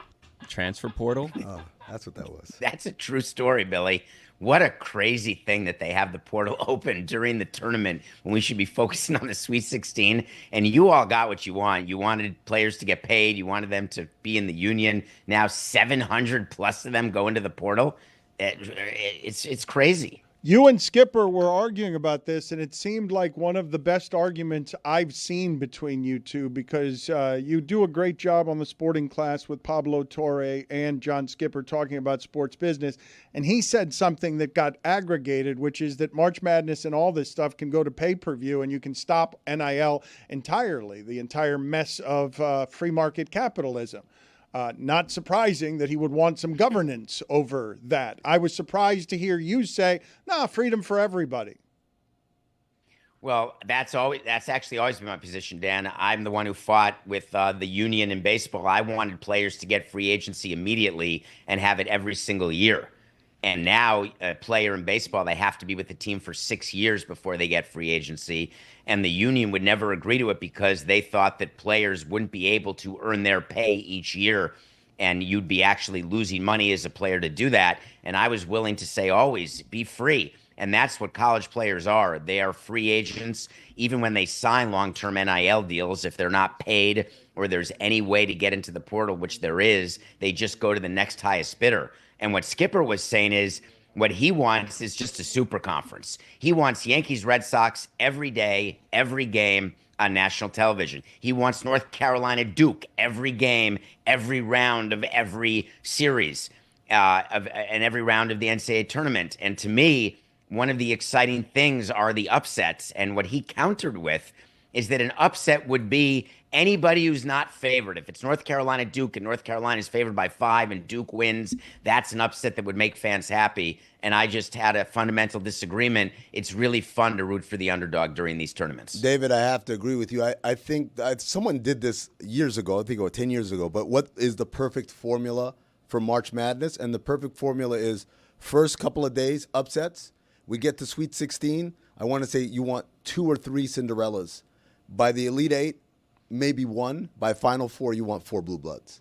So there is an element. You need that little bit of people like, wow, St. Mary's really making a run. But by the time we get to the end, we don't want any of those Cinderellas. The numbers are good on this tournament. Everybody wants the action. It's uniforms running up and down, and it's all a lot of fun. But when you're talking about some of the stuff that you guys are talking about, which is the business of this, that keeps becoming more and more expensive with streaming and more isolated, the solution, fragmented, I should say. When John Skipper says the solution is stop what you're doing now and make it something that is pay-per-view and have it be something that is more organized as a made-for-television event. His quote specifically was, why wouldn't you create 4 super conferences, 64 teams, and that's your governing body? Who else has a governing body, which is an independent third party? Why don't 4 college conferences go, hey, we're going to do our own basketball tournament, 64 teams. We'll sell that for $1.5 billion, and we'll divide that amongst our schools, and will further separate the haves from the have-nots. It is shocking to me what a socialist capitalist he is pretending to be in that instance. And that was part of what we talked about on the sporting class, was that it's hard to have it both ways the way he wants it. So I hear that quote, and I heard it live, Jeremy, and I just tried to push back a little bit and talk about a world where that exists, because wouldn't you look at the U.S. and argue that there's a world where it's a really few number of haves and a real big number of have-nots? And how is it that you are coming to grips with that? And he's suggesting that there is a college basketball formula and football and professional sports formula where you are focused solely on the haves. Well, when you ask how does that working out, for the haves, it's working out great in this country, right? They're rich people are richer than they've ever been before. But I want to ask you, David, did you ever watch the documentary on Apple TV or Apple Plus about the Super League in Europe, about how they try to create a Super League because American businessmen came in and said, hey, Chelsea, hey, Man U, why are you guys like in this UEFA thing? Make your own thing, keep all the money. And then what ended up happening was the grassroots fandom was so upset by this massive departure from what was tradition that they upended the whole thing. It ruined the business deal, and everyone got scared and backed out. That would have been a great business deal was ruined by you can't do that to the customer. Right. It can't be that. The greed and the capitalism can't be that overt. That was the line. Right. But at the time, I remember watching it. I'm like, yeah, of course in Europe, because they stick to their standards or traditions way more than we do here. We are a much more malleable people. That's why we have a lot more convenient things here than in Europe. But having said that, I wonder if this would have been the line, David. Do you think the people would have risen up and said, no, I'm a Duke fan. I'm a North Carolina fan. I don't want to go to this weird Super League thing. I want to I want to watch Wolford have a chance to kind of play one of us. So what's interesting about that, and yes, of course, I've seen it and covered it. What fascinated, do you remember who led that? It was led by the American owners of EPL teams who were trying to do things like John Henry couldn't do as owner of the Red Sox because he doesn't have the votes, because he would do it right now today. He would create a Super League in Major League Baseball. And would he do it with his Penguins? Wait to see. But in terms of baseball, that's what he's wanted. Except when he owned the Marlins, why would I pay money for teams to beat me when I can just keep paying the teams around me who are as big as I am, and we can keep a bigger share of the money? And what we used to say to him, John, what happened to you? I can't believe how you've changed given what you now own versus what you did. But do you think that your revenue would be the same if your schedule was that you played the Yankees, Dodgers, and Cubs 50 times each in a 150-game season? So the argument has always been that you need to have a full league. And what John Skipper was saying was sort of an amalgam of the concept, which is keep it at 64 teams, but forget these automatic bids from these ridiculous conferences that no one's ever heard of. Forget Yale having an opportunity to beat Texas A&M in the first round. Just keep it to the 4 main conferences. So then what happens, Amin, is the ACC and Big East say, here's an idea. Why don't we merge? This was Dan Hurley thinking about this, talking to Coach K. Let's form a 29-team conference and see if we can't be the big man on campus. And so where everybody is simply going to is they want the lion's share of the money. the year in which they deserve it, and they don't think about the years in which they stink. So that's how this happens. It's been 1 year, okay? It's a super small sample size. But chalk won, and it was not madness. It wasn't what it usually is for buzzer beaters and upsets and everything else. 12 over a 5 is not any kind of rare. It often happens. So there weren't any stunners. And Jay Williams says that NIL has ended the Cinderella based on this year. That seems to me like that wouldn't have any tethers to truth. It's a one sample size situation. But is there a chance that this keeps happening this way because of money differences in the sport? Like what? It seems like an overreaction that he's saying this 1 year that's an aberration. I'd like to jump in for a second, David. Number one, a couple years ago, Miami went to a Final Four fueled off of just snorting pure uncut NIL, right? Like that's how they did it. And some other stuff. Right.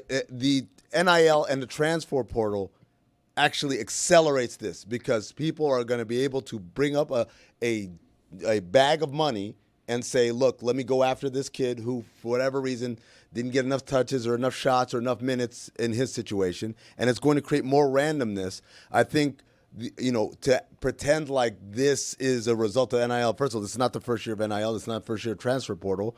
To me, it's just going to increase the randomness. What do you think, David? It's two things. One, it's people saying that Yankees, Dodgers were in the World Series last year. Look how broken baseball is. Mm-hmm. But the year before was the Rangers and Diamondbacks. So you certainly can't look at a 1 year sample. And the second thing I would offer you is we talked about Steph Curry earlier in the show today. Steph Curry has made a commitment that he wants to see, and I mean, this is not my wheelhouse, Davidson. He wants to see them become a force. If he wants to pour in the type of money required to do the type of recruiting to make Davidson look like and feel like Duke, I'm all for that. Let him do that for his alma mater and let teams decide which years they're going to really go for it or not. That makes it like any other league where sometimes you're winning, sometimes you're losing, but never be in the middle.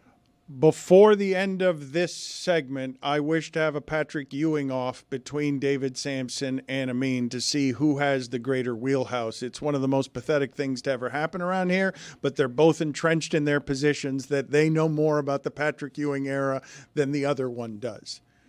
Before I do that, though, I want to ask you, the group as well, have any of you seen Adolescence on Netflix? Literally just talking about him on the last episode, Dan. I don't know if you want to spoil it. Have you seen the whole thing yet? I have, yes. It's Spoiler Wednesday, so be careful. Yeah. Okay. And it doesn't come out on Sundays, though, so we can't talk about it yet. All right. So anyway, this is one of the most popular shows on Netflix. And David, I need you to. What happened, David? What do you? It's already all out. What do you mean an episode is coming out on Sunday? No. I'm saying it didn't because we talked about White Lotus for Spoiler Wednesday. So the shows that come out Sunday, the spoiler day is Wednesday. He's just worried in general. Our audience has reacted very poorly to me, particularly ruining shows because I told them all that Goggins came out with his penis. What? So it's Wednesday. It's safe. It's okay it on wasn't a Wednesday. Him, it was Isaac's, by the way. No. Isaac's is a different thing. That's a different thing. He's talking about Goggins on Righteous Gemstones. I'm talking. Yes, you're talking about White Lotus. Get your front. Get your penises right, David. Okay, please. Thank you. I would appreciate it. I would like to be. You're smug. You're smug though. You're smug. Okay. I was talking about a different penis, and you're like, no. I know which penis you're talking about. Let me correct you with my penis.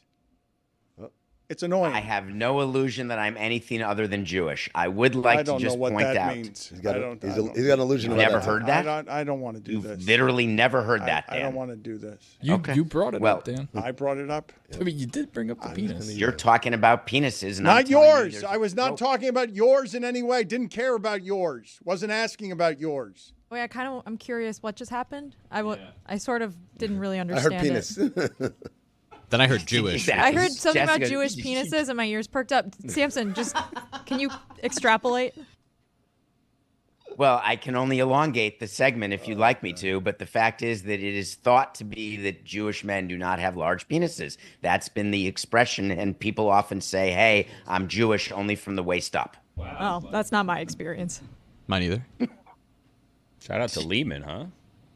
Mystery crate heads, no. Can we talk about adolescence? Yeah, for 2 yeah. minutes Let's talk here about without it. Yeah. spoiling it? Don't spoil it though. I'm on the last episode. I'm halfway through the last episode, David, where they're driving in the car, and there's that long scene of them driving in the car. Okay, that is. So, did you know watching this show that the father is also the writer? Did you know that going into I did it? not. I know he's in Peaky Blinders, and I loved him in Peaky Blinders. Okay, so Stephen Graham wrote a 4-episode arc called Adolescence, and he cast a kid who had never acted before. That kid was so good, David. I was stunned. I get so mad at child actors for being cruddy in things that I would otherwise like because it's hard to be a good child actor. That kid was so good. He had never acted before. That's and insane. One of the rules, he had never taken an acting class. When they did the casting, and Stephen Graham has gone public with this, we would not look at video or tape or auditions of anyone who had any acting experience of any kind. Like in your 8th grade school play, I would have been eliminated for doing my sister Eileen in 7th grade. This guy, Stephen Graham, said, we're going to find a kid who is completely, my sister Eileen, is that an old reference to, Dan? Are you making fun of that? I mean, no, I didn't make fun of anything, but Tony made a face. I mouthed what? Tony made a face. Look, David. Does that come on What am I Eileen? going to do? David, your every segment for so long is you say things like that, and Tony has a look like that, and it's everybody, because yes, that was the correct way to react to that reference. Go ahead, tell us about your sister Eileen. Go ahead. No, that's the name of the show. I know. It's a play. My Anyway, sister Eileen. Go ahead. Who's on first, David? What? What's on The fact second? of the matter, him? That's Him. fine. What are I'll you Venmo doing? it later. No, wait a minute. I miss Greg Cody. Wait a You would minute. love this episode. I don't know who on What third. was that? What was that? That was Akbar Domestique right there. He's like, him. That was me losing a $5 is what that was. No, that's a bigger fine than that. I feel like that What? should. You can't make up the fines. They're agreed to. Well, So CBA? Well, yeah, we have a set fine that people are supposed to pay into the Venmo bucket, and what I just did was a word garble, and a word garble is a $5. Is it? Are we finding for war He's got garbles? 5 on it. Don't worry about it. He's got 5 All on right, it. so Stugotz $5. So you were saying 3.7 about million. adolescence. I was saying that to Tony, that what they did with this kid is they brought him in and they just said, they gave him the script and they just started talking to him and saying, can you read some lines? They cast him and he ends up giving what is probably the best performance by a child actor, and without recency bias or hyperbole, that you'll see in your life. And will he grow up to be an amazing actor and to be Daniel Day-Lewis or Denzel Washington? Who knows? But he'll always have adolescence. But the reason to watch the show is that it is and I watched it with subtitles, even though it's in English, because there's so many references that Stephen Graham makes in the dialogue. It is really about how you deal with a child and how you deal with the internet and how you deal with thinking that you know what your child's doing when they close their door, and how kids, we all used to close our doors when we were growing up, except when we closed our doors, we were max from where the wild things are. It was just our imagination. Now kids, when they close their doors, it's actually opening a door to the entire world. And it's scary. Don't do it to me, Dan. No, laughing about. I don't know what Jessica was laughing about. I want to know what she was laughing about. Sorry, no, I just some people only need their imagination sometimes. What wild things are? Are we going to argue over the point that kids, when they're sent to their rooms and with electronic devices, have access to more things than when I was growing up and got sent to my room? It's a different world, and parents are on the other side of the door not understanding what's actually happening with a child. No, we're And not going to this argue show- over that. That is very true. I agree with And you. it should scare the bejesus out of us. And when you watch this 4-episode arc, you are seeing a manifestation of what could be happening in your very own house with your own kids. And it is horrifying. And it's not a horror movie. It is horrifying, but it is so well done, so well acted. And I just think it's critical that you all watch it. David, quick question, because I haven't watched the show. Are you telling me in the show the kid gets like sent to his room for punishment and they let him take like his iPad with him? No. No, I'll answer that for you, I'm Dave. not. No. Okay. All right, so just so that I can tell the audience what the show is, because it's worth watching. It's shot very well, differently, a lot of lingering shots, one-shots, and the child actor is extraordinary. But where you arrive if you're a parent watching this is on the playing of probabilities as a parent. You don't guarantee yourself anything, and whatever guilt you have as failing as a parent. It's heartbreaking, and it'll reach you what this is trying to tell the story of. It's not sending a kid to his room and bad things are happening there in a simplistic sense. Without spoiling the movie, a child is capable of murder. And you don't know it because you think you know your child. What happened? Wait, what? With an iPad? Oh, you guys I had feel no like idea? that is- With I electronics? feel like that's exactly a spoiler. Spoiler Wednesday, Oh, come on, Dan. Dan, to be fair, okay, and I'm on your side on this. It is Wednesday. It is Wednesday, but Yeah. if you look at the description on Netflix, the hook is there's something that happens where somebody's murdered. That's all not I. a That's all I spoiler. even knew about the That's not a show spoiler. at this point. So Okay. let's defend Dan. You're good, Dan. You You're guys good. told me I was Not good bad. on Wednesday. good. Yeah, No, you're you good. guys told You me know I what? was You're good good. on You're Wednesday. good. You're You good. guys Yeah, told you're me. good. If The it's way in we the, were if it's in the description of the show, I don't think the it way can we be a were spoiler. doing in the this, description. is you guys told me on Wednesdays I can say whatever I want. I can't say But anything. I that's can't about say whatever I Sunday want shows. any other That's day. about But on Sunday Wednesdays I shows. can say whatever I want. Sunday shows. Also, Sunday shows, we yeah. had a strong 4-minute prelude till that spoiler. So if anyone who's watching Adolescence hasn't got to that part, and you're like, "Oh, I'm gonna keep listening," It's that's also your within fault. the first 6 seconds of the show. Yes. So you're okay. We But should- You're clear. You're we, good. We should probably get back to Jimmy Butler. no, please. No, Are you sure? No, we no, could. no, come on. No. Steaks? Dave, I'd love to. Steaks. Dave, that third Medium episode, rare. the third episode, which is mostly focused on the young boy, his acting was incredible. So for you to tell me that he's never done acting That's before, he's crazy. never taken a That's class before, crazy. that Ever. third episode is solely focused on him and what happens in where he's at with whom he's with, and it's like, holy shit. Some Hold on a people are second. born Can I, with it. can I Well, ask you Tony, guys- there could be 2 Emmys there, Billy. I'm sorry, there could be 2 Emmys won in that episode 3. Yeah, yes. Both the therapist and the boy. Yes. So can I ask you guys a question? So spoiler alert, spoiler Wednesday, spoiler alert, turn off. And I can't spoil anything because I don't know. I'm just asking questions here.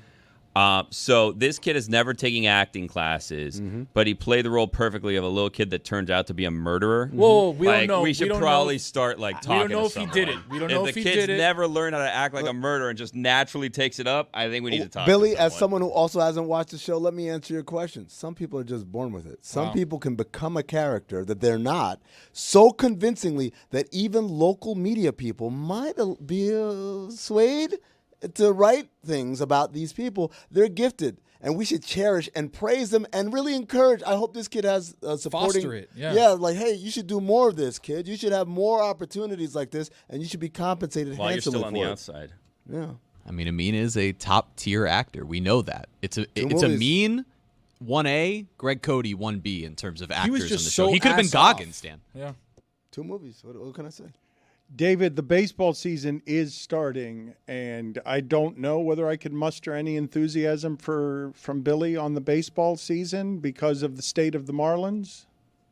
Well, let me give you a way to do it. Tomorrow, all eyes are on Marlins Park.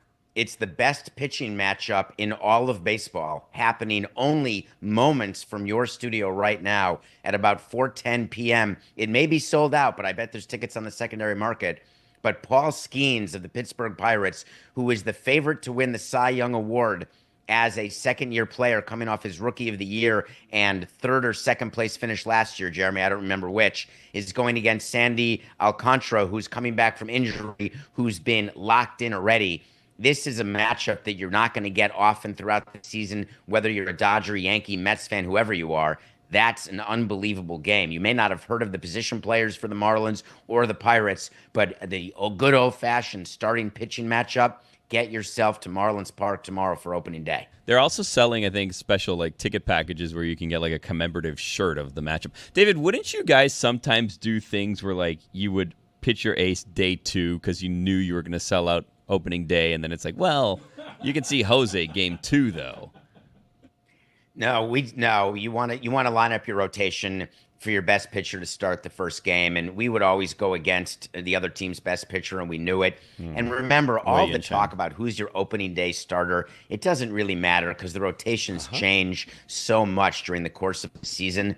But no, you want your best out there no matter what opening day. Nothing Personal is the name of the podcast. He does it daily, beginning live every day at 8 a.m. Thank you, David. Thank you.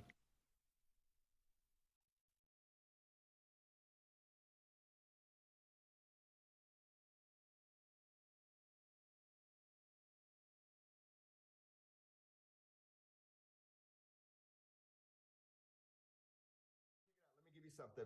So why is it called the Tic Tac UFO? This is freaking hilarious. So the guy that filmed it is named Commander Chad Underwood. He was under Commander David Fravor, who was head of the Black Aces. And when they engaged this UFO for the military, the guy comes back from filming this, and the stigma is so bad. So the guy's asking him, you know, kind of in the CIC, they call it, which is the Combat Information Center. They're saying, so what did it look like? And all this guy's thinking is like, if I tell him, it's going to sound crazy. So he started thinking about 80s movies, and he's like, Airplane. I remember that movie. And there's this great scene in Airplane where they're describing a plane. And he's like, you know, it's cylindrical. It looks like, I don't know, a Tylenol with wheels. And he was like, I can't say Tylenol. That's too crazy. So he's like, looks like a Tic Tac, sure. So that's how it got the famous name, the Tic Tac UFO, because it was oblong. It was this kind of a chalkboard white, you know, or kind of like drawing board white. And it was just an unbelievable machine that could do maneuvers that seemed immune to inertial effect. And what that means for people as about my level of smartness, which is I had to learn what inertial means. I looked it up on Google. But it's like the idea that it can move instantaneously without deceleration or acceleration. So this thing is going ping-ponging. Like imagine you take a glass of water or you take a glass that's empty and you put a ping pong ball inside and shake it around. That's how fast it worked. Normally, human beings that were occupying that craft would be turned into jelly because of the amount of force when they move at that rate and speed. So it's pretty amazing, actually. That's why they call it the Tic Tac UFO. So I'm pretty fascinated by all of this. And right now it seems as though we're looking at the news and there's green lasers being shot down on top of Hawaii, and chunks of the sun are flying off, and there's all these UFO sightings. Could it be China? Could it be all these weather balloons? I'm going to be real with you. Kind of feels like we're on the precipice of something bigger here, an invasion perhaps. Do you think that there is something out there that if it has this technology, it could destroy us if it wanted to? Well, for sure, the technology that we are witnessing can be weaponized. And I'm going to shoot you straight here, and you don't need to believe me, because we'll see if I'm right. But the technology itself can be weaponized. The propulsion systems themselves are a matter of national security, is my understanding from direct communications that I have with people. We're actually talking weapons of mass destruction. Imagine if you had a technology that was so powerful, it could bend space-time, it can bend gravity. That could be weaponized. Now, is this war of the worlds? No, we got Biden shooting down balloons over the U.S. It's so ridiculous. This has been with us for a long time. So if whoever operates these technologies, let it be terrestrial, some nation we don't know about that's just been here thousands of years, or if it is from somewhere else, and you choose your poison on that, non-terrestrial, non-human intelligence, other planets, other dimensions, I don't even know what that means. There's nothing to fear because it's been with us for a long time. And also, if this type of civilization or this type of entities that make these craft, if they wanted to hurt us, you figure they would. However, if you want to get dark and weird, I just released on our last episode something about cattle mutilations, which I had an allergy to. I was like, oh, what is this about? This has nothing to do with UFOs. God damn, was I wrong. Turns out the FBI studied this back in the day, and this is all documented. And you can look at the FBI files on cattle mutilations. So my question to you is, if you are raising a herd for food of cattle, do you feed them? Do you give them water? Do you give them antibiotics if they're sick? Do you actually genetically alter them in some way to make them better food for you? I sure hope that's not what's going on here. I don't think it is, and I'm kind of making a joke. But the point is, we haven't been harmed. Maybe we've been assisted. So whoever this is, whatever their intent, scientifically, we should look at this, we should explore it, and we should look at it sober-minded and reduce the stigma. If we can reduce the stigma, then we're going to see what's right in front of our eyes. What can I, as a normal person, do about any of this? I'm not sure you're a normal person. You could be a reptilian from Zorgon, but here's the deal. Good question. Normal person. What can you do? Be loud. Ask questions. Have normal conversations. Look at the evidence. Start listening. Watch the 60 Minutes episode with Commander Fravor and Dietrich was her name, another fighter pilot that saw the Tic Tac. Look at the releases that I put out. Watch the interviews I did on CNN. Watch and listen and try to understand the evidence. Now, I have just started dropping UFO bombs, right? I have been known or become known as somebody that obtains and releases as a journalist what was once classified, but the moment I make it public, it's unclassified because there's no designation, images of UFOs filmed by our military. And I'm telling you, I've just started. So pay attention, have conversations, do podcasts like you're doing, and maybe write some people, some representatives, and say, hey, I actually want to know what's up. What's up with UFOs? Do you have a best theory on what's happening right now in the news where the government is shooting stuff down and doesn't know what it is that it's shooting down, or claims that it doesn't know and won't reveal what it's shooting down?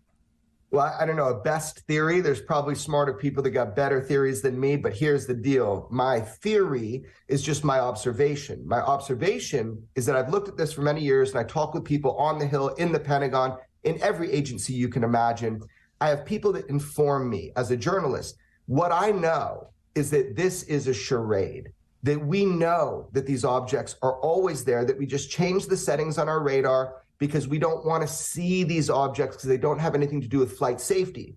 But then when you adjust that radar system and you get NORAD looking at this, they're everywhere, all the time, ubiquitous across the globe, not a US issue.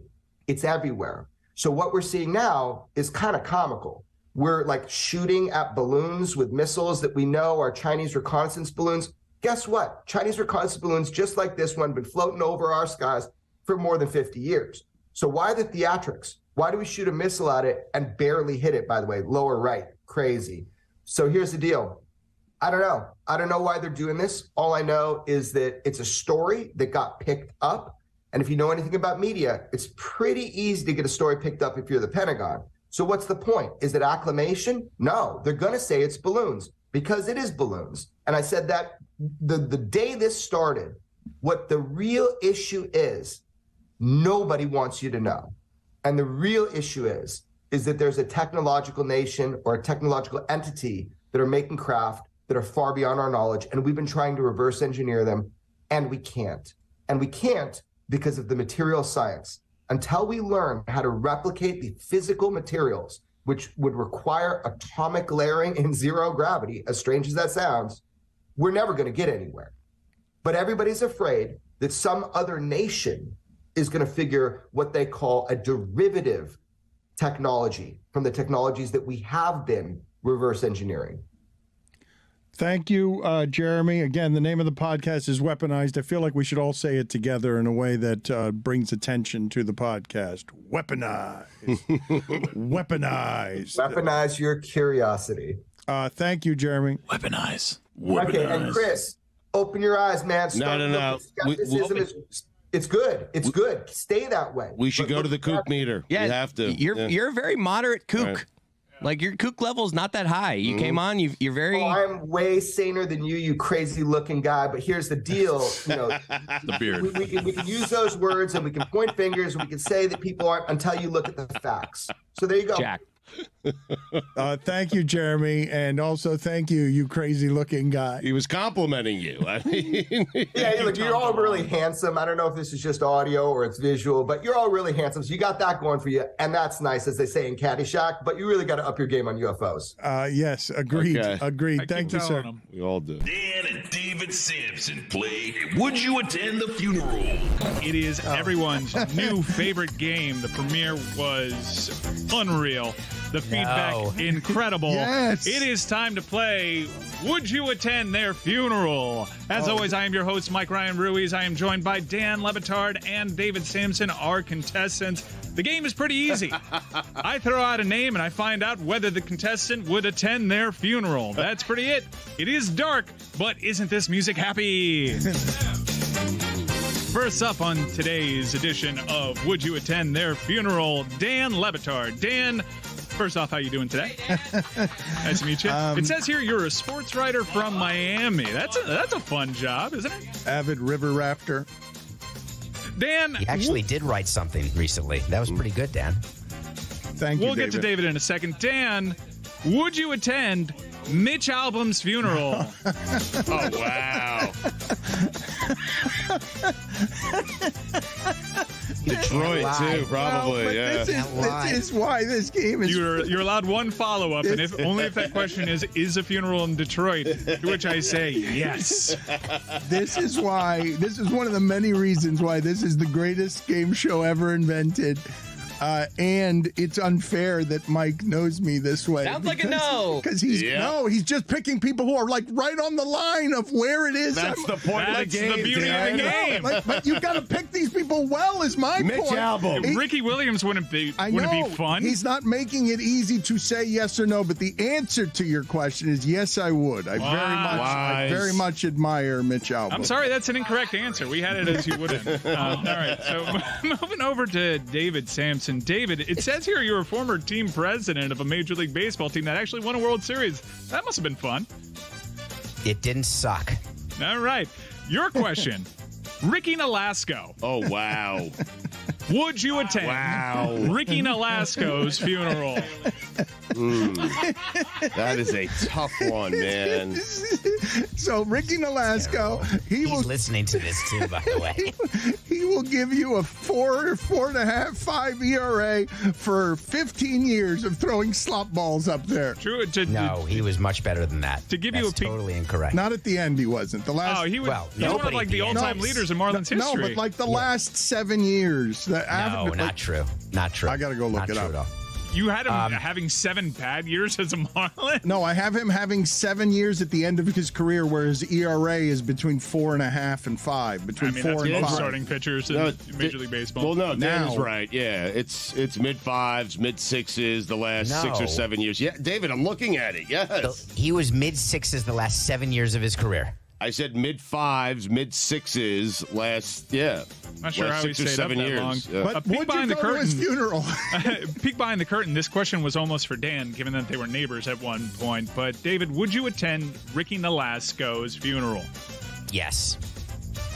Is that one of the ones where you have to text around? Like you're texting Larry Beinfest and Mike Hill to see if they're going, and if they're not, you're like, I think I'm good. I love where your head's at. I love where your head's at. Yeah. We would now, if it's like a mass accident where there's multiple players like that who have died at once, we would divide and conquer. Come on. What are we doing here? I'm telling you that's when we'd text. Come on. Because we wouldn't be able to all go to all of them. If there was a mass killing of former Marlins, you guys would text. What are you doing? Not a mass killing, just an accident or something. We talked about this. You have all the former Marlins pitchers in a van together? I mean... Yeah, you never know. We actually have a book in place about what to do in case of a major accident. There's a system. Every team in Major League Baseball has to have that about what you do.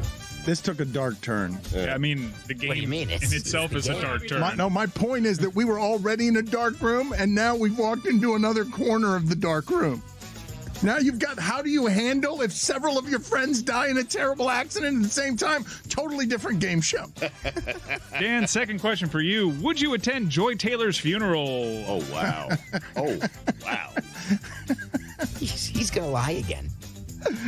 What do you mean lie again? You're not going to Mitch Albom's funeral, Dan. Why? Wait a minute. I drove my mother 3 hours to go see Mitch Albom one time, publicly speaking. Why would you say that I would not go? Would you fly 3 hours to see his casket?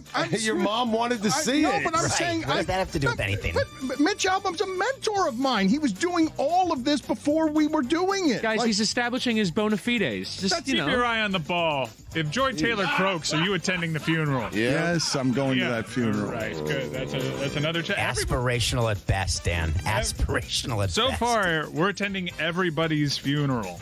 It's right. That shows the how game is less fun when you do that. David Sampson, would you attend Rich Waltz's funeral? No. Oh, wow. Wow. That was a very quick no. Jeez. Jesus. A remarkably quick no. Well, we're trying to get rolling into the next round. I appreciate it. You're winning this game just based off of time of possession. Consideration. Not even a second. Man. Not a second. Cares not for Rich Waltz. This is the most arbitrary rating system since Tony Reale. Well, he's telling the truth. I mean, Not afraid to be honest. Dan, would you attend Rick Tellender's funeral? Oh, wow. Tellender. What a big part of Dan's the like, show. damn, I got to work in a no sometime.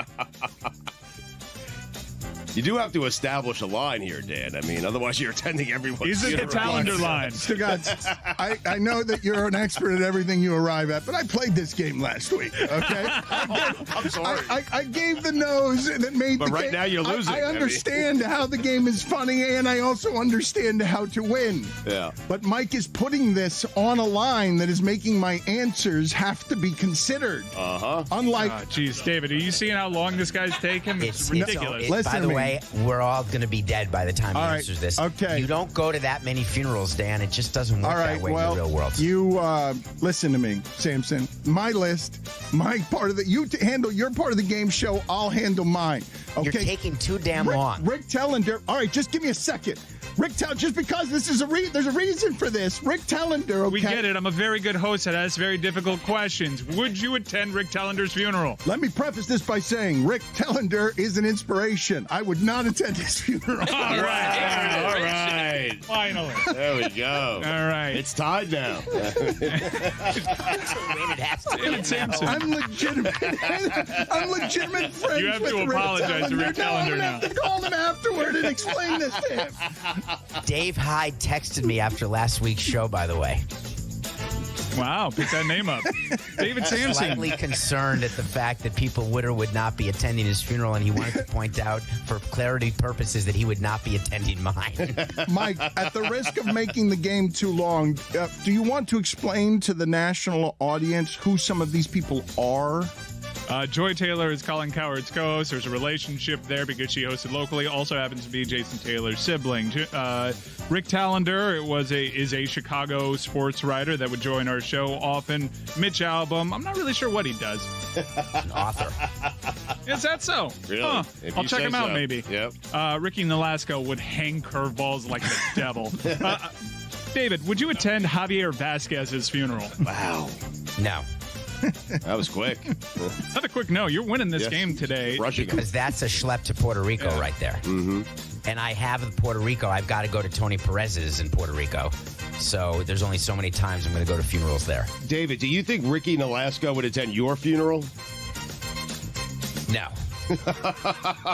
David, how long is your list? Like you said last week, the way that this game, the origins of it are you were talking to your friends and you have a list. So how long is your list? Basically, Mike is just either the names Mike is offering are on your list or they're not already. You've made these decisions.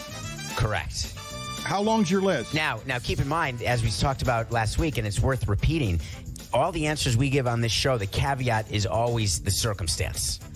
Right? It's the timing and the circumstance and around the death. That has an impact on whether or not, like if Ricky Nolasco were in Miami and I was there and I was with him and he passed away and he wasn't married at the time, I would stay in Miami and go to the funeral. I wouldn't fly to California. That's all. So yes, my list is already done, as I think everybody's is, but maybe just people don't admit it. Dan, would you attend Michael Kay's funeral? Man, that's a tough one. God, I talked to him quite a bit.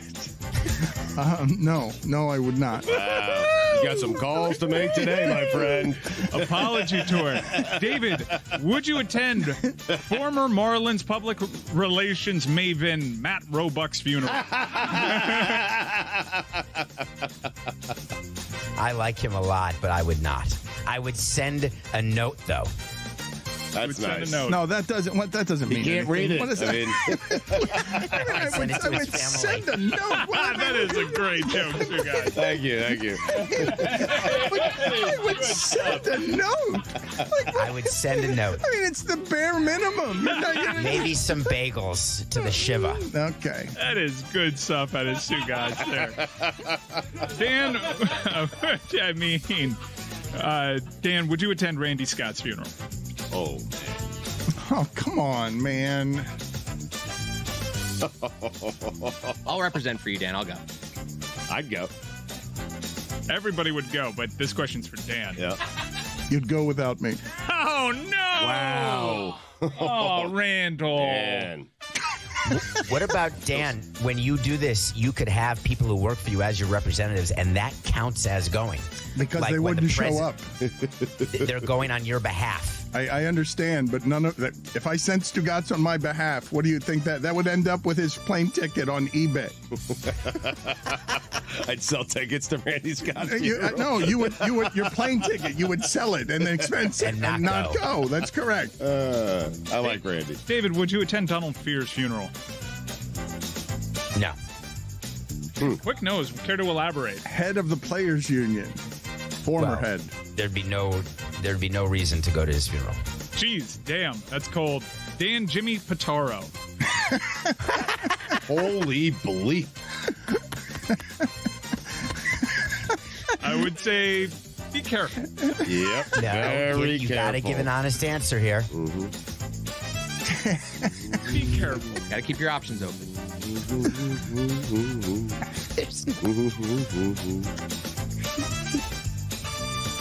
I would not.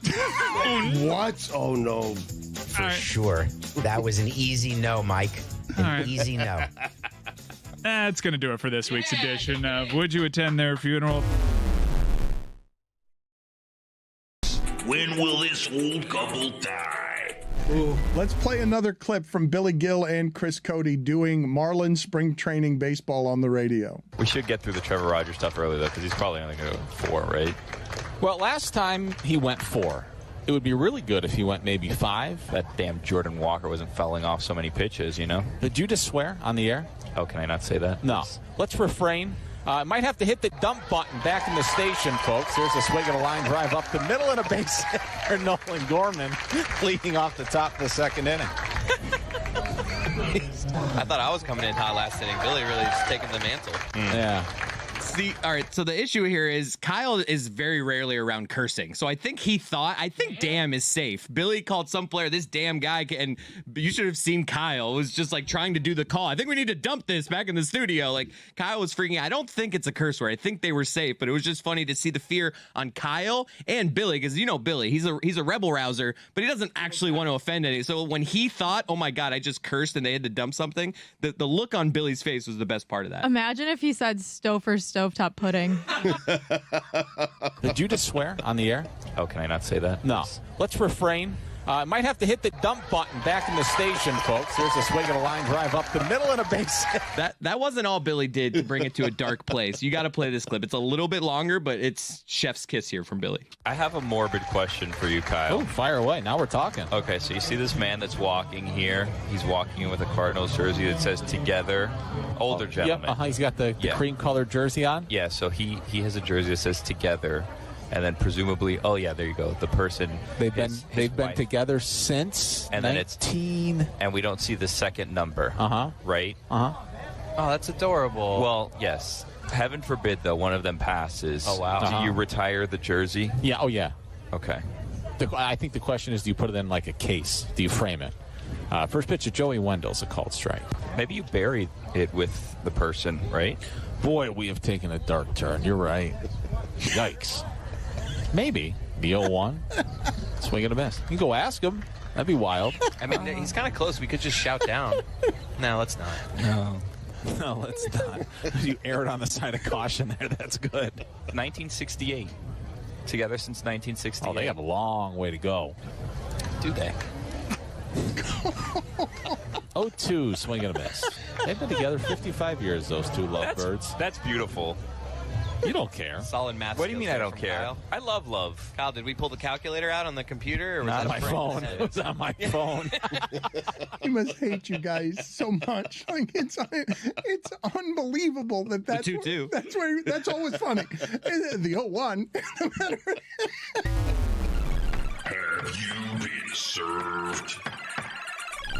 Welcome, everybody, to the David Sampson Show. It happens every Thursday, for the most part, here on the local hour. David is the host of Nothing Personal, and you can follow him on Twitter, at David P. Sampson. We begin in the obvious place. Dan, have you been subpoenaed? I have not. Ooh, you're named in the lawsuit. That's an upset. That's my new game show. Have you been subpoenaed? Wow. Dave, have you been subpoenaed? Yes. In the Sage Steele lawsuit? Oh, no, not in that one. I thought you just meant in general, like a Tuesday. We knew that. I mean, I have never been subpoenaed in any way, and I do not have any history with subpoenas. Have you ever been served? No. Oh, I had such a funny thing on Nothing Personal today about Jason Sudeikis serving Olivia Wilde in the middle of her being on stage. The reports are that he didn't do that on purpose. The timing. I That's doubt horse that he hockey. would. Ooh, you think he did that on purpose? Man, I'm with Samson on this one. He's bought so much with just via Ted Lasso that I would say Jason would never intend for this. So the way it works when you hire a service processor is their job is to get that lawsuit served. And if Olivia Wilde does not want to be served, you have to sort of spy on her and figure out where she's going to be, where in public she's going to be, and then you just serve her. And that counts as a service of process, but you're always keeping your client in the loop. It's not like you call.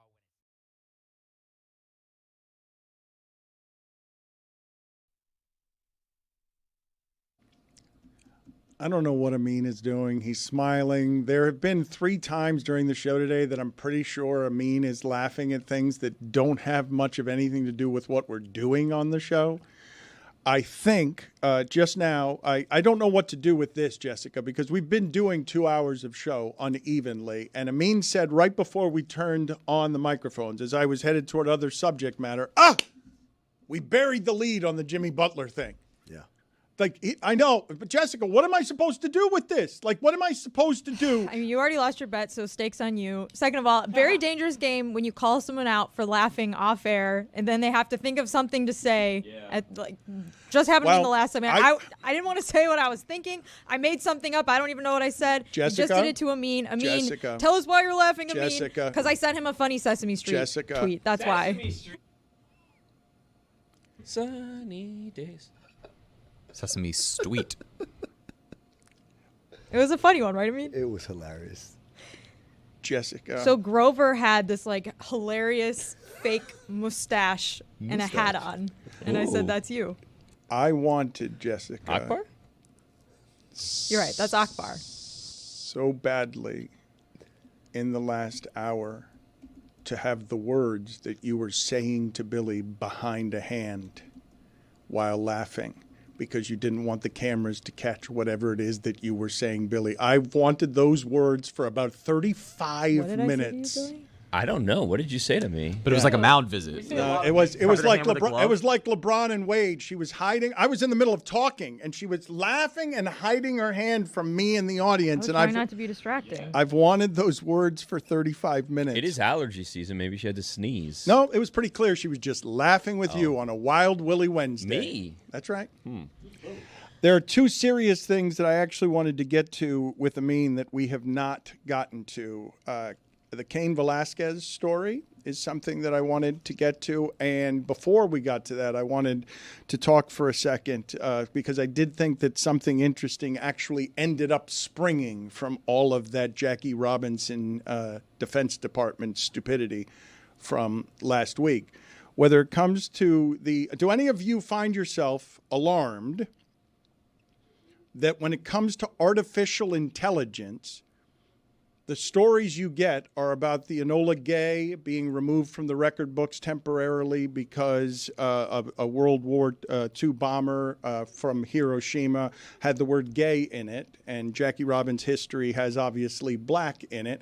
Are you at all confused and scared that artificial intelligence is literally trying to erase humanity with these stories that are coming out about stupidities, because you've got artificial intelligence handling how it is that things are seen as equal.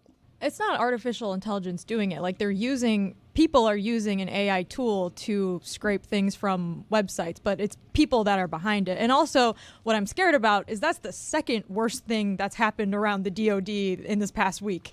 Like there is another ginormous scandal unfolding. And that one ain't AI. That's correct. That's Human error. Human error. Inordinate stupidities where war plans are being sent accidentally to the wrong journalist. Not just to the wrong person, to a journalist, right? Like of all the people, like not my nanny, not like. Was it Adam? They said Adam Schefter, right?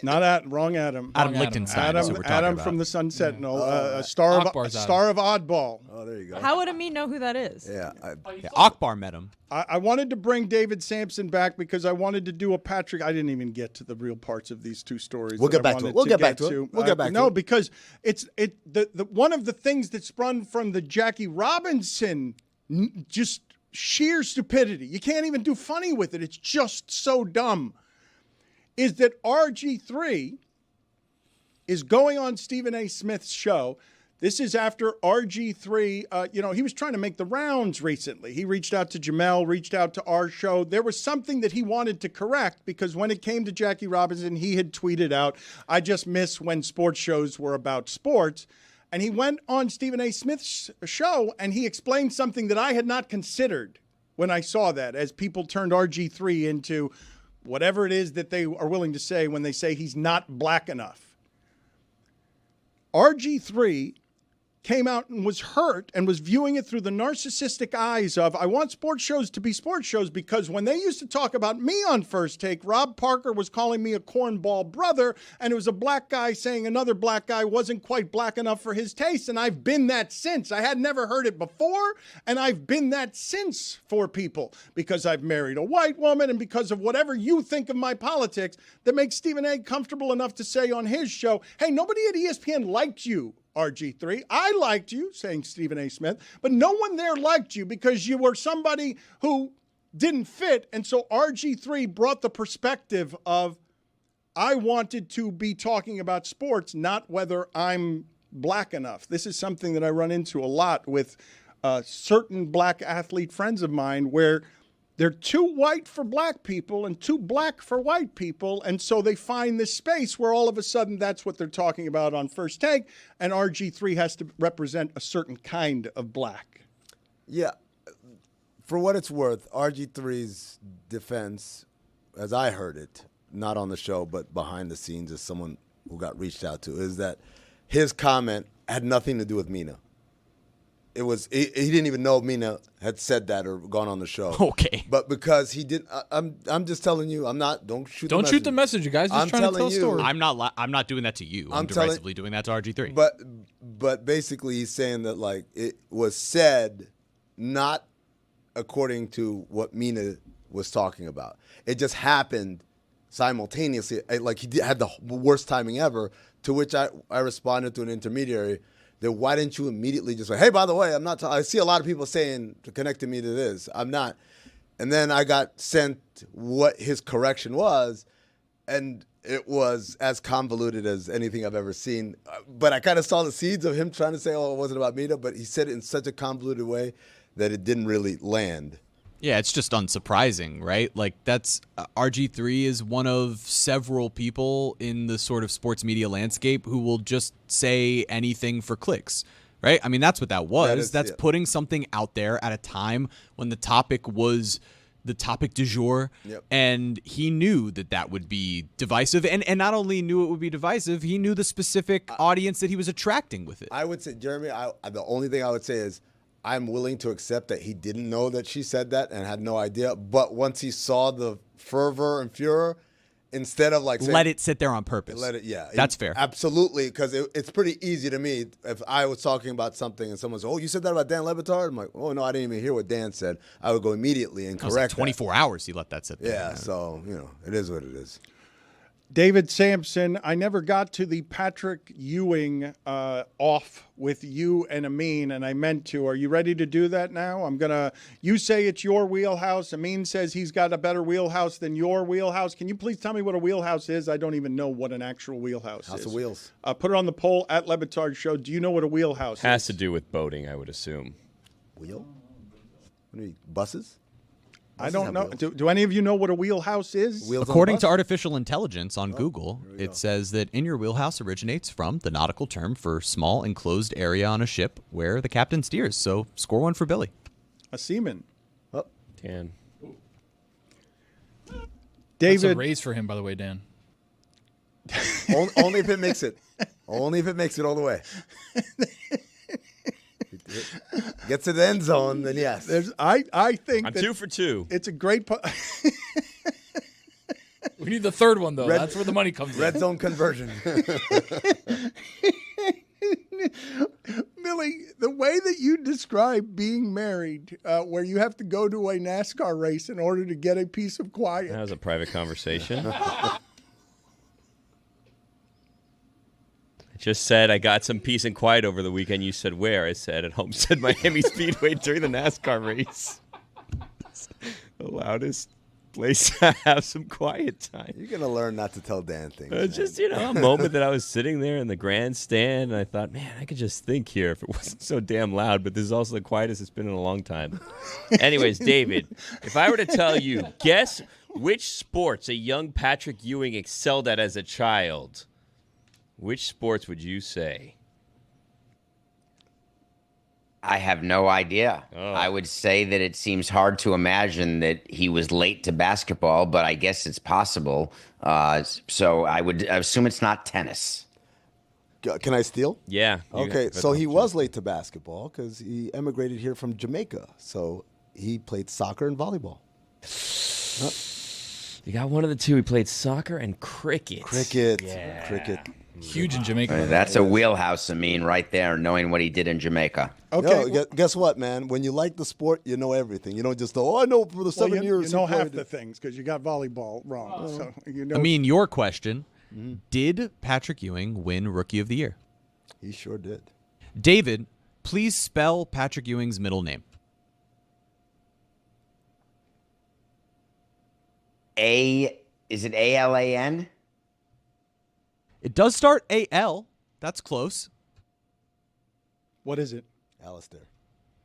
It's A-L-O-Y-S-I-U-S. Aloysius. Aloysius. So far, our wheelhouse guys have gotten just about everything wrong. Like when Amin tries to steal it, he steals it incorrectly. Well, close enough. Closer than David. And David thinks his name's Alan, but other than that, we're close. I was just looking over at the signed pair of Game U sneakers I have, and he doesn't spell out his full name. All right, here's a question. But he does sign it with C33. Okay, here's a question. What size sneaker does David Sampson own autographed by Patrick Ewing? Amin, do you know his foot size? So there's a funny thing about this story. If Patrick Ewing does not have large feet at all. And I would assume, as I'm looking, it's probably only a 12 to a 13, and that's it. Patrick Ewing wears 13s.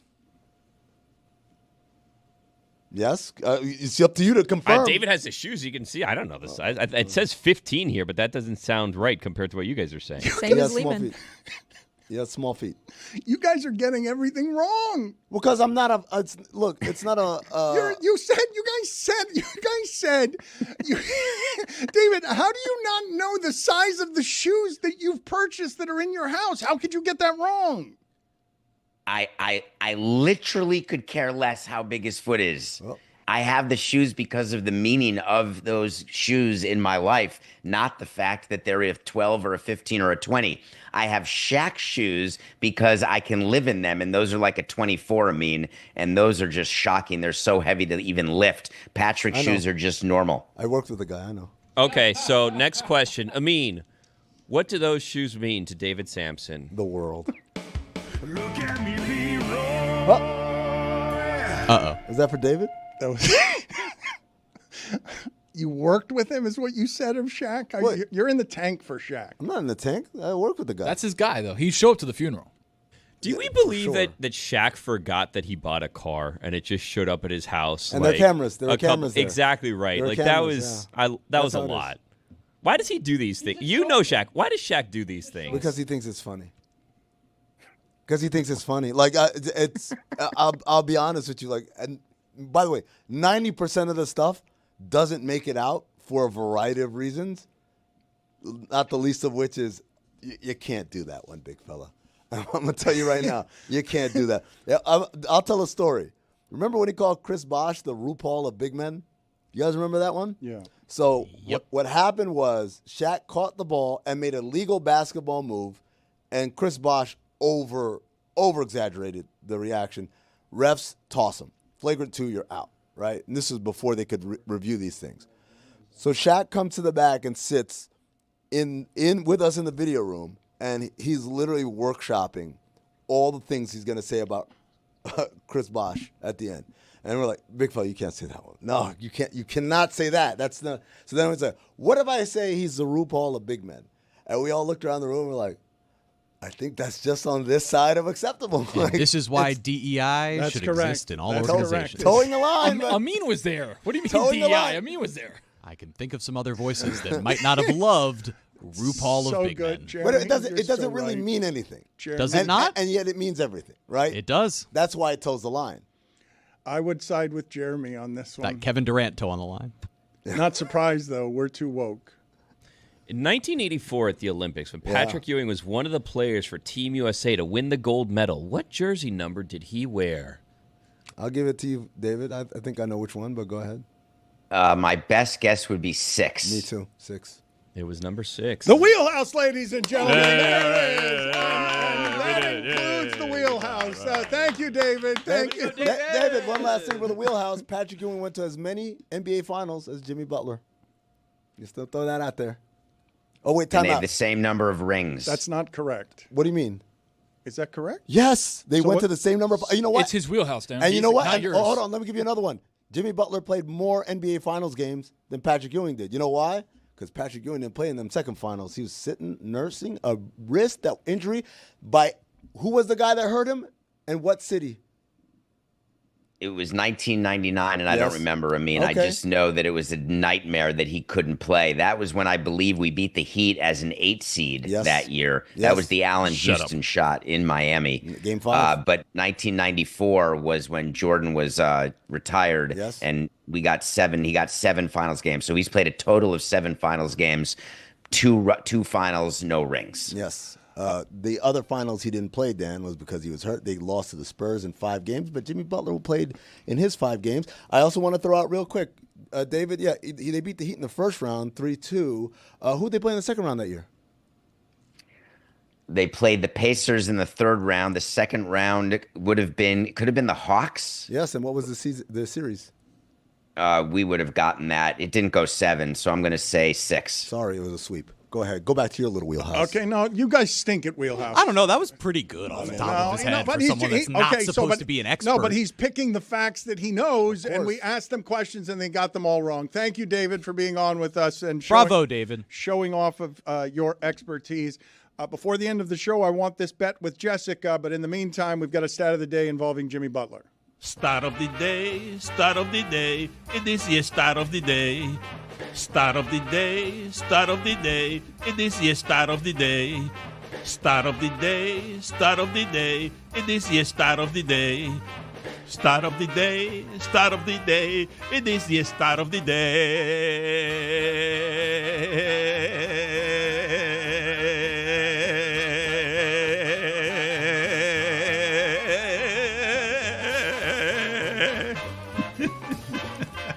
Stat of the day is presented by Miller Lite.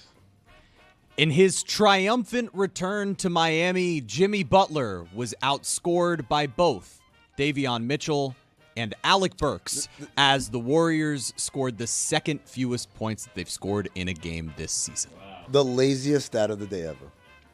The laziest stat of the day ever. What would you have preferred? I mean, a stat of the day that was actually insightful. You've cheapened the stat of the day.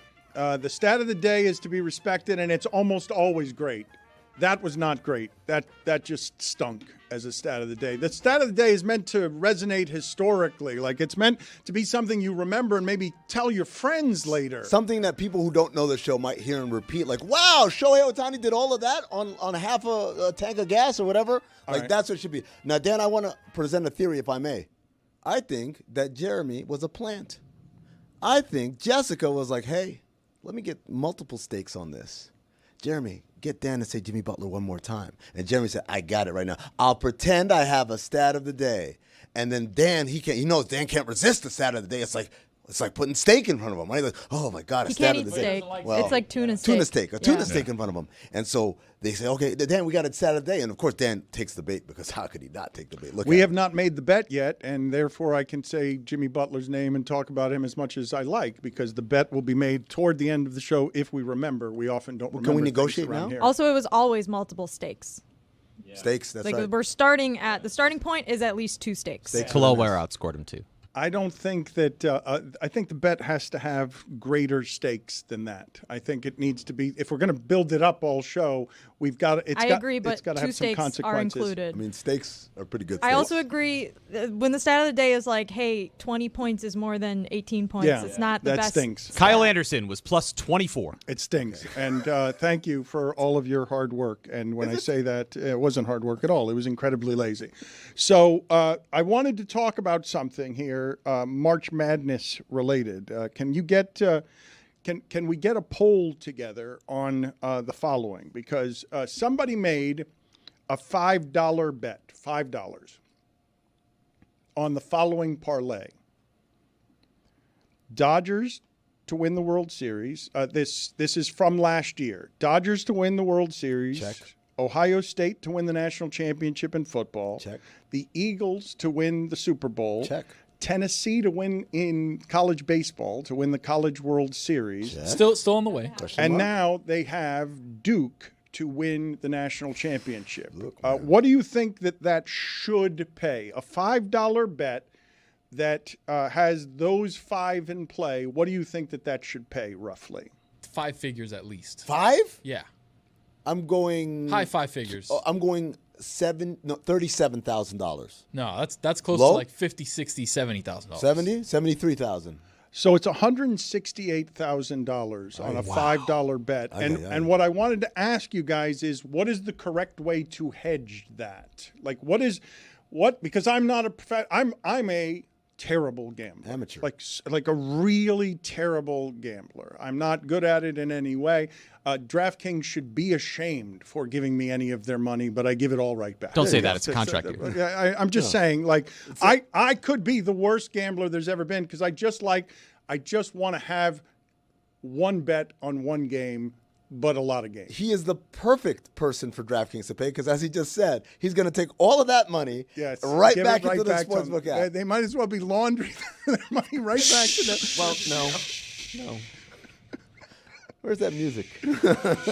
So my guess is he'll win $7 million. We already gave it. You weren't listening. Yeah. We already gave the answer, but that's excellent producing. You got to let it ride, Dan, because Duke is the favorite right now. Tennessee in baseball. You got to let it ride. You guys wouldn't hedge that? You guys. So wait a minute, Tony. I know that's not true. Tony, Tony, you just had a baby. If you made a $5 bet and you need now Duke to win the national championship for $168,000, you have to hedge that. And I'm asking you, how do you hedge it? Do you bet $10,000, $20,000 on their next 4 opponents as you go to make sure that you guarantee yourself X? What's the lowest amount of money? Now, I know some people would just sell this ticket. This ticket might go. Somebody might buy this ticket for $70,000. Like, this is something that is done, and that's how you get out. But how do you hedge this bet? I'm sure a professional gambler would easily answer this question, but I don't know how to do it.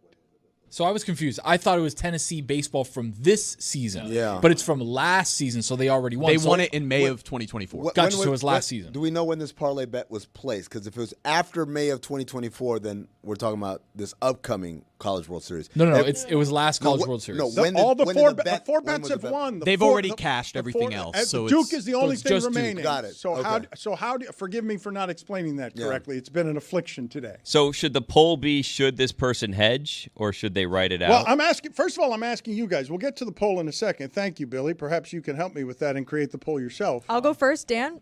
I don't know. Good, I know. I have no idea. I don't know. Look, I'm not gonna say it's in the same zip code as that stat of the day, but it's close. It's close, yeah. Move off of looking for me to answer because I don't know. All right, Dan. Tony's so turn. here's the thing. So the cash out, I just looked it up. The cash out for the guy is $50,000. So if I tell my wife, look, baby, listen, we got $50,000 cash for sure. Obviously, Uncle Sam's gonna take his piece. Things are gonna happen, whatever. But Duke right now, is steamrolling teams. Like, they are not close. Like, they are just beating teams. Their third guy is great, okay?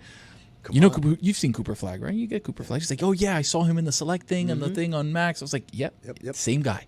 He's incredible. He's going to be the number one pick. Maybe the Wizards, maybe the Hornets, who knows? Not the point. The point is, he's the best player in college basketball. Right now, Duke is churning. They're the best Duke team we've seen in maybe 20 years. A long time. It's been a long time since Baby, this good. You know what's better than $50,000 cash? What's that? After Uncle Sam taking his piece, which, we're going to leave him with like 30-something. Okay.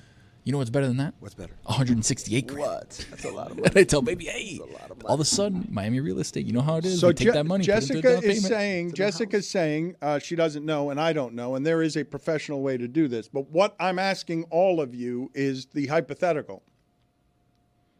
Would you guys hedge that, or would you just try and ride it out? Because I would assume all of you would hedge it to guarantee yourself an amount of money that doesn't wait for whether or not Cooper Flagg's ankle goes again. And Duke can win it, obviously, without Cooper Flagg. Well, I don't know if they can win it without. It makes Cooper it Flagg. easier with Cooper Flagg. Yeah, Cooper Flagg. I think you have to wait till you get to the final and then just absolutely monster hedge on the other team, right? Because you're still waiting. Because right now you can't just pick Duke or the field for $50,000. I can't take a second mortgage, a HELOC out of my house, and then put it on the field. I do think that because it was a $5 bet from the jump, this changes a lot, right? Like if it was a huge bet with then a huge payout, maybe you continue to invest. But the fact that you only put $5 on it, it's like ride what that feels like until the end, and maybe you don't come up with $168,000, but in the worst case, you lost $5. But that's no, but you lost $50,000. You didn't lose $5. The worst case is you lost 50. What kind of math are you doing? Terrible math. This is why I was a journalism major, Dan. He couldn't sell it to his wife. That's the issue. Nah, there you go. Number one, number two. This is what's giving you that kind of stat of the day.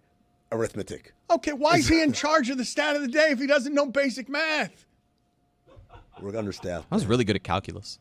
Were you? Yeah, I was great. Yeah, I got a 5 on the AP exam. U plus me equals us. There it is. $50,000, Dan. $50,000 is a lot of money. Yeah, 168's more.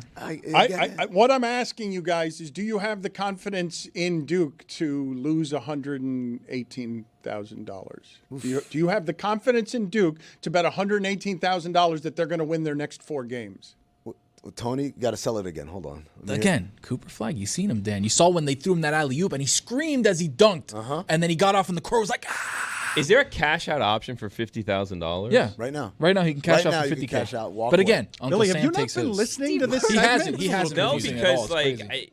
he's losing only $5 actual that he bet. That's what I'm saying. Thank you, Billy. Thank you, what Billy. he's put into it is $5. Are we that $50,000 is what is he's giving up right the now? opportunity to take $50,000, but he's also missing out on the opportunity to win $108,000. If a genie showed up now, Billy, and just said to you, "Hey, I can either give you $50,000 now, or we can wait and see if Duke wins, and I'll give you $168,000." What are you doing? Are you saying no, thanks, Genie, and no, you're walking I away? would take it, but you take the like, 50, or you say I'll hold out. No, for I'll Duke? take the 50. There you go. Then that's your answer. It's easy money, but Tony's talking me into the 168. By the way, Con Knipple, another guy in the lottery, K2. Very good from the outside, but can mix it in with the big boys inside. Big body. They got Maluk, who's incredible too. Are you pronouncing those names correctly? Con Knipple, yes. A lot of the people, other guy, no. It doesn't seem like Knipple should. But I know it is because I've watched him play. But it just doesn't seem. I saw people being critical of Tony earlier, saying he was mispronouncing multiple names on Duke. Not today, earlier. Cooper Flagg and Con Knipple is exactly how you say it. So whoever that guy is, dork. I want to combine Spoiler Wednesdays with this current Duke conversation for a moment. Did you guys see that, and this is a White Lotus light spoiler, so fast forward if you don't want to know anything about the most recent It's a spoiler episode. Wednesday. I thought we were allowed to do whatever we wanted. I'm still on giving Wednesday. the spoiler alert. Duke was not happy with the usage of their trademark in the most recent episode of The White Lotus, and they released a statement saying, "The White Lotus not only uses our brand without permission, but in our view uses it on imagery that is troubling, does not reflect our values or who we are, and simply goes too far." And then they further talked about, suicide awareness and things like that. But I want to know who the Duke person is that Mike White, the creator of White Lotus, hates. Because the usage of Duke in the last episode is something that, if you haven't seen it on social media yet, is going to become a meme for our times. All right, let's take this to the poll. Do you believe that Duke will win 4 games? Yes or no? Ooh. This poll is brought to you by Evan Williams Bourbon, Game Day's #1 pour. Evan Williams Kentucky Straight Bourbon Whiskey, Bardstown, Kentucky, 43 to 45% alcohol by volume. Enjoy responsibly, 21 or over. Can we also put on the poll, are you losing $5 or $50,000? Roy, I can't believe how shitty a poll that is. Like I'm truly stunned by how sports specific that poll is. My stat of the day starting to look a little you better, guys, huh? I don't know what you guys are doing today, but it's not the height of creativity. I will tell you that. Wherever it is that the magical things get made, they're not being made here today. You guys don't like that Duke is pissed that they're in a funny meme now? I love it. But also, I'm not fond of Duke. That's why. He just really hates Greg Paulus. That's why it's funny. Dude, that's an interesting question. Who is the person? It's Christian Leitner. You think so? It dates all the way back? Grayson Allen. No, it's J.J. Redick. J.J. Redick is another good one. We already had this conversation. Yeah. Those are the 3 Mount Rushmore guys at Duke. I don't know who's number 4 on annoying guy. Annoying. The secret sauce. Is it Shane Battier? Shane Battier. I mean, does Coach K count? Of course he does. Yeah. All right, let's make that 4th spot. So wait, Mike White's 54. I thought he was a little younger, so it probably is Christian Leitner. Yeah, Christian Leitner. Yeah. So we have on the Mount Rushmore of most annoying Duke players ever. Because if what you're telling me, man, Cooper Flagg, Boston's gonna really want him. So is Utah. Oh, Utah. Dan. Utah's salivating right now. Danny Ainge left everything Boston to go, I'll build you out here. I'll build you out here with Cooper Flagg in Utah. So you know the Vince McMahon meme of he's going and he's leaning back. Mm-hmm. Oh, that's Utah, right? The first one is what if I gave you Lauri Markkanen? Oh, that's pretty interesting. Then the next one is Walker Kessler. What if I give Walker Kessler? Oh, and then the third one is what if I give you Filipowski? Oh, and then the fourth one, Cooper Flagg. The laser shooting out of his eyes. That's how it goes for Utah. Well, you guys are saying, you have to understand, okay? So you've got John Skipper and David Sampson asking the question, how do we pay these people and what does it mean if Duke, we're all watching Duke and we're like, whoa, them in Florida, they look a lot better than everybody else. This is pronounced. This looks like they're, maybe somehow Calipari can sneak some Calipari magic in and somewhere, but we're watching there. You tell me if there's a third team that belongs in here, because Duke and Florida to me look like they're a level above between professional basketball and what's now minor league basketball. They seem to be a good deal better. So if I make Duke better at recruiting and better at money than everyone, when I'm walking around now doing the absurd thing of saying, yeah, your roster costs $20 million. That's what it costs in college football. You got to have $20 million. If Duke gets all of the winning and they have a monopoly on annoying guys, right, throughout history, there's no other school. Is there another school that you assign even 2 annoying guys to for a Mount Rushmore in the history of college basketball? Is there another school that you would say, I've got 2 Mount Rushmore, America hated this person? When you're talking about everything that Duke represents, all of it, Redick, Grayson Allen, and Christian Leitner are all-time hated players. I don't even know if we can make those anywhere outside of Duke anymore. Like an all-time hated player because of the school you're at, because we know you're good, because you're arrogant, because you think you're better than everyone, and you slap the court on defense. Hate that. Hate that so Wojo. much. Oh, you play defense. Wojo's a good one. Wojo should be on that If Mount we're going Rushmore, with man. coaches, that's a different story because I think Dan Hurley has arrived. Oh man, he's way worse than Coach K. Way more polarizing than Coach K for sure. I think coaches actually there's a conversation. Patino, people didn't like Patino. Coach Cal, people really didn't like Coach Bobby Cal. Knight, obviously. Bobby Knight. No, it's easy with coaches. Yeah. No, I'm talking about players. Players I'm, only? I'm asking America to give me the program that's got a player that you recoil with the three I just named. With that guy just annoys me. It's not even. It's not because he's a bad person. It's just it's your face. It's your face. This is gonna lose perhaps a shipping container, Dan. But Indiana and Steve Alford, people really didn't like that dude, man. The Fab Five. It was their shorts. More than the shorts. Their shoes. You saw the story about UConn threatening the reporter who posted the video of Dan Hurley, right? Oh, I mean, that's some like evil my guy villain shit. Bobby Mullen, the SID over at UConn, which I love. He threatened him. He said, "I will end you." Right? He says, I will ruin you. I will ruin you. And then they come out with the statement afterward, and it said, "New at 6, SID threatens reporter," or whatever. I'm like, guy, you can't start your apology with shtick, or can you? He did, and I thought it was glorious. Really quick. I mean, I have a question because you talked about Utah and Walker Kessler, Yeah. Lauri Markkanen, Cooper Flagg, possibly Filipowski. Could they field an all-white starting lineup? I'm glad you asked that because just the other night in Los Angeles, the Bulls fielded an all-white lineup. They scored 150 with an all-white lineup on Luka and LeBron. That team is so good. They're fun. Yeah, Wow. they're fun. So we revealed this on Basketball Illuminati the other day, and it was I was like, is that right? No, I don't even think they have 5 white players, but nope, it was right. They had 5 whites on the floor. It was Matas Buzelis, who's not bad by the way. They're giving him minutes. He's pretty. He's looking good. I just realized the joke. Thank you. It was Matas Buzelis. It was Vooch. That sounds like you're going to the Vooch, bathroom. yeah. What happened Again, there? he's looking for the Giddey. white guys. What There you just go. happened? Giddey, who's been playing Josh incredible, by Giddey. the way. Kevin Herter. Kevin probably. Herter, Vucevic, and Kobe White.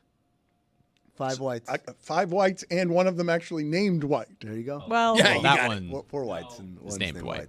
Oh, I thought. Wait a minute. Kobe Forgive White. me. I was going to trade for Derek White. Oh no! Well, Kobe White's already there. Yeah, we didn't need him. But Boston could counter with Porzingis, Luke Cornett, Pritchard, Hauser, and Derek White. White versus White. That would be the great NBA Finals ratings, right? Can I just examine Yes. for a second? I simply want to examine an SID, a sports information director. So this is somebody who is working in communications, who their job is to disseminate sports information. Do you realize how great a threat it is to be able to shout at someone, "I will ruin you"? The confidence you have to shout something like that in public, and the rage that you have to shout something like that at somebody, at a journalist. So, I know of some journalists who have yelled stuff like that. I can't think of a single SID that I know in real life that would like fly off the handle like this. Like, the job of the SID is also to make the team look good and to like make the players look good, to have media relations where they're like, "Hey, we're the good guys here. We didn't do anything wrong." And he's like, "I'll ruin you." For posting a thing that actually happened that we all heard. When your job is to disseminate sports information that you don't want disseminated. That's why I love his apology, because it starts at the sarcastic. New at 6, SID gets angry at reporter for saying something. And that's how he started his apology. Like, I went off the handle a little bit, but first, some shtick. So good, though, that "I'll ruin you." Hurley is, and gosh, I love when these coaches are content machines. His arrogance is earned. Of course. And he knows it. Like, he speaks it. He yells it at referees, and I'm stunned to see it, because Belichick didn't behave that way. Like, there have been people who have been as great as he is. And he descends from coaching, so he really, like, his whole story, crafted by Woj and a basketball family, of how it is that they rule basketball in the Northeast because they teach it better. They have respect. The Hurleys have respect. Oh, Hurley's a good Duke-hated guy. There you go. That's his brother is a good Duke-hated guy. The Hurley name feels like it's basketball royalty. It is. In the Northeast, where they celebrate the whites. There's no other point I wanted to make.